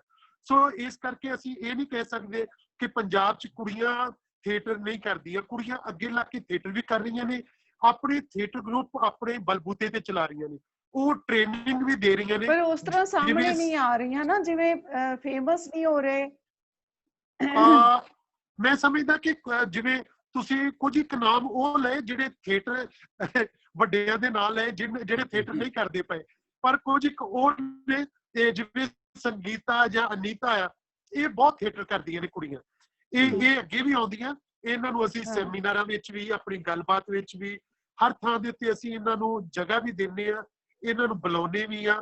ਹੋਰ ਵੀ ਏਦਾਂ ਦੀਆਂ ਸਾਡੀਆਂ ਕੁੜੀਆਂ ਨੇ ਜਿਨ੍ਹਾਂ ਨੂੰ ਅਸੀਂ ਕਾਫੀ ਸਾਰਾ ਕਹਿ ਲਓ ਇੱਜ਼ਤ ਮਾਣ ਦੇ ਨਾਲ ਅਸੀਂ ਸਟੇਜਾਂ ਦੇ ਉੱਤੇ ਅਸੀਂ ਉਹਨਾਂ ਨੂੰ ਦਿੰਦੇ ਆ, ਜਗ੍ਹਾ ਦਿੰਦੇ ਆ। ਸਾਡੇ ਕੋਲ ਜੇ ਮੈਂ ਜ਼ਿਕਰ ਕੀਤਾ ਨਾ ਕਿ ਅੰਮ੍ਰਿਤਸਰ ਦੇ ਵਿੱਚ ਸਾਡੇ ਕੋਲ ਈਵਨ ਅਨੀਤਾ ਦੇਵਗਨ ਹੋਰੀ, ਜਦੋਂ ਉਹ ਬੇਸ਼ੱਕ ਫਿਲਮਾਂ ਦੇ ਵਿੱਚ ਕੰਮ ਕਰਦੇ ਪਏ ਨੇ, ਪਰ ਜਦੋਂ ਉਹਨਾਂ ਨੂੰ ਟਾਈਮ ਮਿਲਦਾ ਉਹ ਥੀਏਟਰ ਦੇ ਵਿੱਚ ਵੀ ਕੰਮ ਕਰਦੇ ਆ। ਔਰ ਇਹ ਕੁੜੀਆਂ ਬਾਕੀ ਵੀ ਜਿਹੜੀਆਂ ਦੀਪ ਮਨਦੀਪ ਕਈ, ਇਹਨਾਂ ਨੂੰ ਮੈਂ ਪਰਸਨਲੀ ਇਸ ਲਈ ਜਾਣਦਾ ਕਿਉਂਕਿ ਬਹੁਤ ਅੱਗੇ ਲੱਗ ਕੇ ਕੰਮ ਕਰਦੀਆਂ। ਇਹਨਾਂ ਨੇ ਪਿੰਡਾਂ ਵਿੱਚ ਜਾ ਕੇ ਵੀ ਕੰਮ ਕੀਤਾ ਵਾ, ਸ਼ਹਿਰਾਂ ਵਿੱਚ ਵੀ ਕੰਮ ਕੀਤਾ, ਇਹਨਾਂ ਸਾਰੀਆਂ ਕੁੜੀਆਂ ਨੇ। ਸੋ ਇਹ ਕੰਟੀਨਿਊਸਲੀ ਕੰਮ ਕਰ ਰਹੇ। ਔਰ ਅਸੀਂ ਪੰਜਾਬ ਸੰਗੀਤ ਨਾਟਕ ਅਕੈਡਮੀ ਵੱਲੋਂ ਅਸੀਂ ਇਹਨਾਂ ਦੇ ਨਾਲ ਕਾਫੀ ਰਾਬਤਾ ਰੱਖਿਆ। ਤੁਸੀਂ ਕੱਲ ਨੂੰ ਵੀ ਅਸੀਂ ਅਨੀਤਾ ਸ਼ਬਦੀਸ਼ ਨਾਲ ਇੱਕ ਗੱਲਬਾਤ ਰੱਖੀ ਹੋਈ ਸ਼ਾਮ ਨੂੰ, ਤੁਸੀਂ ਉਹ ਵੀ ਸੁਣਿਓ, ਬੜੀ ਇੰਟਰਸਟਿੰਗ ਹੋਏਗੀ। ਸੋ ਅਸੀਂ ਇਸ ਤਰ੍ਹਾਂ ਕੁੜੀਆਂ ਨੂੰ ਜਿਹੜੀ ਹੈ ਕਿ ਪਹਿਲ ਦੇ ਆਧਾਰ ਦੇ ਉੱਤੇ ਅਸੀਂ ਆਪਣੀ ਗੱਲਬਾਤ ਦੇ ਵਿੱਚ ਵੀ ਲਿਆਉਂਦੇ ਹਾਂ। ਸੋ ਪੰਜਾਬ ਦਾ ਥੀਏਟਰ ਜਿਹੜਾ ਵਾ, ਮੈਂ ਸਮਝਦਾ ਕੁੜੀਆਂ ਦੇ ਕੰਮ ਪੱਖੋਂ ਮੈਂ ਸਮਝਦਾ ਕੋਈ ਪਿੱਛੇ ਨਹੀਂ ਹੈ, ਬਰਾਬਰ ਦੀ ਇਹਨਾਂ ਦੀ ਭਾਈਵਾਲੀ ਹੈ ਬਾਕੀਆਂ ਦੇ ਨਾਲ। ਜੀ ਹਾਂ, ਬਿਲਕੁਲ। ਰੰਗਕਰਮੀ ਦੇ ਤੌਰ ਤੇ ਤਾਂ ਕੋਈ ਨਾਟਕ ਤੋਂ ਬਿਨਾਂ ਸੰਭਵ ਹੀ ਨਹੀਂ ਹੈਗਾ। ਹਾਂ, ਪਰ ਨਾਟਕਕਾਰੀ ਦੇ ਤੌਰ ਤੇ ਕਿਤੇ ਹੋਰ ਕੰਮ ਕਰਦੇ ਹੋ। ਜੀ ਨਹੀਂ ਡਾਕਟਰ ਸਾਹਿਬ, ਜਿਵੇਂ ਕੇਵਲ ਜੀ, ਜਿਵੇਂ ਅਸੀਂ ਹੁਣ ਨਾਰੀ ਕਵੀ ਦਰਬਾਰ ਕਰਦੇ ਆ, ਐਕਸਕਲੂਸਿਵਲੀ ਉਹਦੇ ਵਿੱਚ ਨਾਰੀ ਹੁੰਦੇ। ਮੇਰਾ ਖਿਆਲ ਆਪਾਂ ਨਾਟਕ ਦੇ ਵਿੱਚ ਇਦਾਂ ਦਾ ਕਦੀ ਉਤਸਵ ਨਹੀਂ ਕੀਤਾ ਨਾ।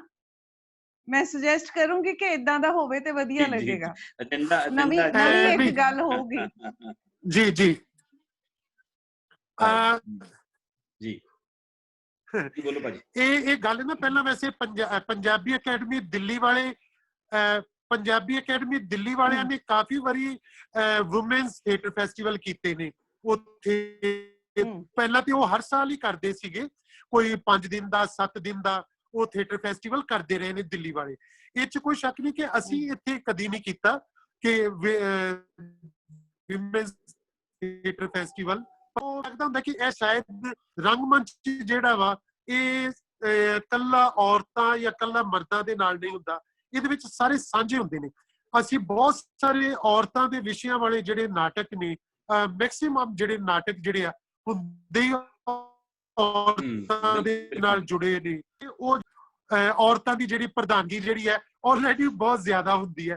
ਪਰ ਤੁਹਾਡਾ ਸੁਝਾਅ ਬੜਾ ਵਧੀਆ ਵਾ। ਅਸੀਂ ਇਹ ਵੀ ਕੰਮ ਜਿਹੜਾ ਅਸੀਂ ਤੁਹਾਨੂੰ ਜ਼ਰੂਰ ਬੁਲਾਵਾਂਗੇ। ਬਿਲਕੁਲ ਜੀ ਜੀ ਜੀ। ਕੰਟੈਂਟ ਦੀ ਪੰਜਾਬੀ ਵਿੱਚ ਔਰਤਾਂ ਦਾ ਵਿਸ਼ਾ ਵਸਤੂ ਦੇ ਤੌਰ ਤੇ ਤਾਂ ਔਰਤਾਂ ਬਹੁਤ ਨੇ ਨਾਟਕਾਂ ਦੇ ਵਿੱਚ, ਰੰਗਕਰਮੀਆਂ ਦੇ ਤੌਰ ਤੇ ਵੀ ਬਹੁਤ ਨੇ। ਨਾਟਕਕਾਰੀ ਦੇ ਵਿੱਚ ਅਜੇ ਥੋੜਾ ਜਿਹਾ ਹੋਰ ਪ੍ਰਮੋਟ ਕਰਨ ਦੀ ਲੋੜ ਹੈ, ਕੰਮ ਹੋ ਰਿਹਾ ਹੈ। ਇੱਕ ਵਿਸ਼ਾ ਕੀ ਕੋਈ ਆਖਰੀ ਸਵਾਲ ਜੋ ਕੋਈ ਦਰਸ਼ਕ ਹੋਰ ਕਰਨਾ ਚਾਹੁੰਦਾ ਹੈ? ਹਾਂ ਡਾਕਟਰ ਸਾਹਿਬ, ਮੇਰੀ ਇੱਕ ਬੇਨਤੀ ਸੀ ਜੀ। ਆਵਾਜ਼ ਆ ਰਹੀ ਹੈ ਮੇਰੀ? ਹਾਂ ਆ ਰਹੀ ਹੈ ਜੀ, ਆ ਰਹੀ ਹੈ। ਸਭ ਤੋਂ ਪਹਿਲਾਂ ਤਾਂ ਮੈਂ ਜੀ ਜੀ ਹਾਂ ਆ ਰਹੀ ਕੇਵਲ ਧਾਲੀਵਾਲ ਜੀ ਦਾ ਬਹੁਤ ਬਹੁਤ ਧੰਨਵਾਦ ਕਰਦਾ। ਉਹਨੇ ਬਹੁਤ ਵਧੀਆ ਮੁੱਲਵਾਨ ਗੱਲਾਂ ਕੀਤੀਆਂ ਨੇਗੀਆਂ ਤੇ ਉਹਨਾਂ ਨੇ ਆਪਣੀ ਗੱਲ ਦੇ ਵਿੱਚ ਇੱਕ ਮੇਰਾ ਨਾਮ ਦਰਸ਼ਨ ਜੋਗਾ ਜੀ ਆ ਦਿਸ ਰਿਹਾ ਜੀ, ਸਾਹਮਣੇ ਸਕਰੀਨ ਤੇ ਆ ਰਿਹਾ। ਬਿਲਕੁਲ।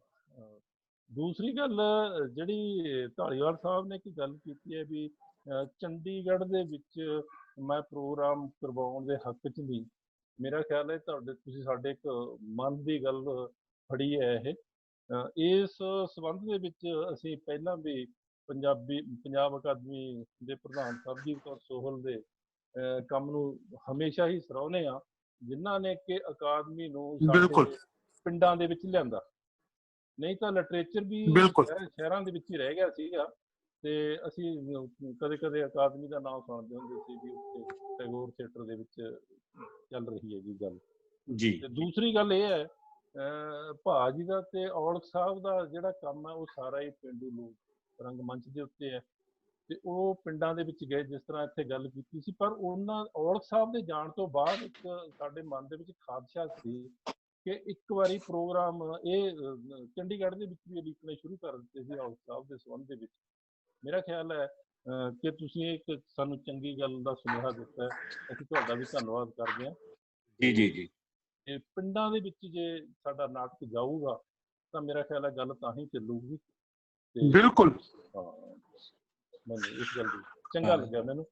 ਮੈਂ ਤਾਂ ਜੋਗਾ ਜੀ ਮੈਂ ਤਾਂ ਇਸ ਗੱਲ ਦਾ ਬਹੁਤ ਕਾਇਲ ਆ ਕਿ ਮੈਂ ਤਾਂ ਮੇਰਾ ਬਸ ਚੱਲੇ ਤਾਂ ਮੈਂ ਹਰ ਪਿੰਡ ਦੇ ਵਿੱਚ ਇੱਕ ਓਪਨ ਏਅਰ ਥੀਏਟਰ ਬਣਾਦਾ। ਜੇਕਰ ਇੰਨਾ ਮੇਰੇ ਕੋਲ ਕਦੀ ਮੈਨੂੰ ਮੌਕਾ ਮਿਲੇ ਤਾਂ ਮੈਂ ਬਹੁਤ ਸਾਰੇ ਜਿੰਨੇ ਵੀ ਹੁਣ ਵੀ ਬਣੇ ਹੋਏ ਨੇ ਕੋਈ ਓਪਨ ਏਅਰ ਥੀਏਟਰ ਜਾਂ ਆਡੀਟੋਰੀਅਮ ਤੇ ਜਿੱਥੇ ਵੀ ਬਣਿਆ ਮੈਂ ਉਹਦੀ ਡਿਜ਼ਾਈਨਿੰਗ ਕਰਨ ਵਾਸਤੇ ਉੱਥੇ ਮੈਂ ਜ਼ਰੂਰ ਉਹਨਾਂ ਦੇ ਸੱਦੇ ਤੇ ਮੈਂ ਬੜੇ ਚਾਅ ਨਾਲ ਪਹੁੰਚਦਾ ਰਿਹਾ ਵਾਂ। ਤੇ ਹੁਣ ਵੀ ਜਿੱਥੇ ਕਿਧਰੇ ਕੋਈ ਬਣਾਉਂਦਾ ਵਾ ਮੈਂ ਆਪਣੇ ਆਪ ਹੀ ਜਾ ਕੇ ਮੈਂ ਆਫਰ ਕਰ ਦਿੰਦਾ ਕਿ ਮੇਰੀਆਂ ਸੇਵਾਵਾਂ ਦੱਸੋ, ਮੈਂ ਡਿਜ਼ਾਈਨ ਕਰਦਾ ਤੁਹਾਡਾ ਥੀਏਟਰ। ਸੋ ਇਹ ਹੋਣੇ ਚਾਹੀਦੇ ਆ। ਸੋ ਪਿੰਡਾਂ ਵਿੱਚ ਰੰਗਮੰਚ ਕਰਨਾ ਹੀ ਮੈਂ ਸਮਝਦਾ ਕਿ ਇਹ ਸਾਡੀ ਜਗਿਆਸਾ ਦਾ ਵੱਡਾ ਪਹਿਲੂ ਹੋਣਾ ਚਾਹੀਦਾ। ਸਾਡੇ ਯਾਦ ਹੈ ਜੋ ਤੁਸੀਂ ਰੰਗਮੰਚ ਦਿਵਸ ਦੇ ਉੱਤੇ ਮਾਨਸਾ ਦੇ ਵਿੱਚ ਆ ਕੇ ਸਮਾਗਮ ਕੀਤੇ, ਤੁਸੀਂ ਲੋਕਾਂ ਨਾਲ ਜੁੜੇ, ਉਹ ਸਾਡੇ ਅੱਜ ਵੀ ਸਾਡੇ ਚੇਤਨ ਦੇ ਵਿੱਚ। ਜੀ ਜੀ।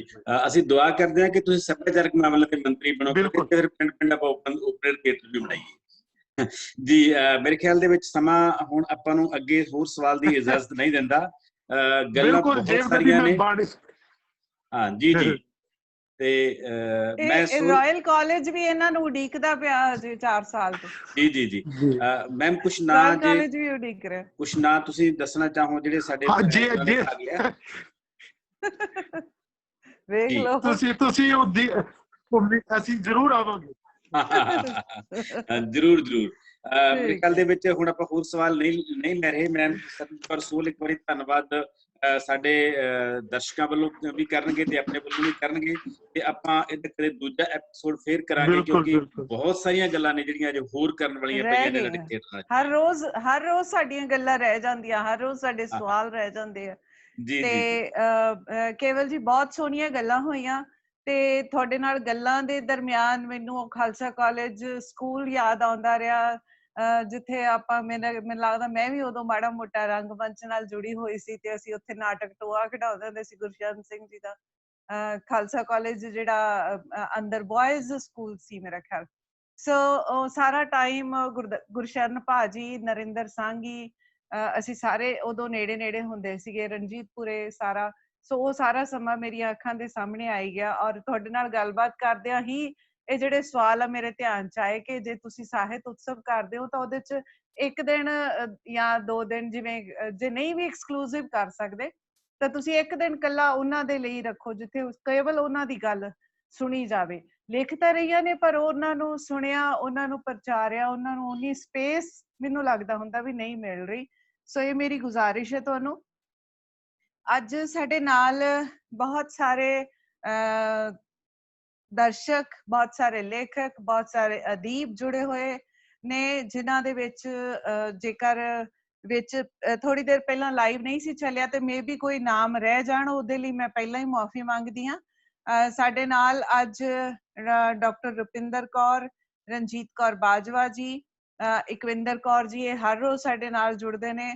ਹਰਜੀਤ ਕੌਰ ਬਮਰਾ, ਪੁਸ਼ਪਿੰਦਰ ਜੋਸਨ, ਗੁਰਮਿੰਦਰ ਕੌਰ, ਦਵਿੰਦਰ ਕੌਰ, ਰਿਪਨ ਮਰਾੜ ਚੰਡੀਗੜ੍ਹ ਤੋਂ ਨੇ, ਸਰਨ ਕਵਿਤਾ ਜੀ, ਨਿਰਮਲ ਕੌਰ ਕੋਟਲਾ, ਪ੍ਰਕਾਸ਼ ਬੇਦੀ ਜੀ ਅਮਰੀਕਾ ਤੋਂ ਹਰ ਰੋਜ਼ ਸਾਡਾ ਪ੍ਰੋਗਰਾਮ ਵੇਖਦੇ ਨੇ, ਬਲਦੀਪ ਕੌਰ ਸੰਧੂ, ਪਰਮਿੰਦਰ ਸੋਢੀ ਜੀ ਜਾਪਾਨ ਤੋਂ, ਜਨਮੇਜਾ ਸਿੰਘ ਜੌਹਲ, ਇੰਦਰਜੀਤ ਰੂਪੋਵਾਲ, ਅਰਵਿੰਦਰ ਧਾਲੀਵਾਲ, ਅਜਮੇਰ ਸਿੱਧੂ ਜੀ, ਜਗਦੀਸ਼ ਰਾਜ ਕੁੱਲੜੀਆਂ, ਇਹ ਵੀ ਹਰ ਰੋਜ਼ ਸਾਡੇ ਨਾਲ ਜੁੜਦੇ ਨੇ।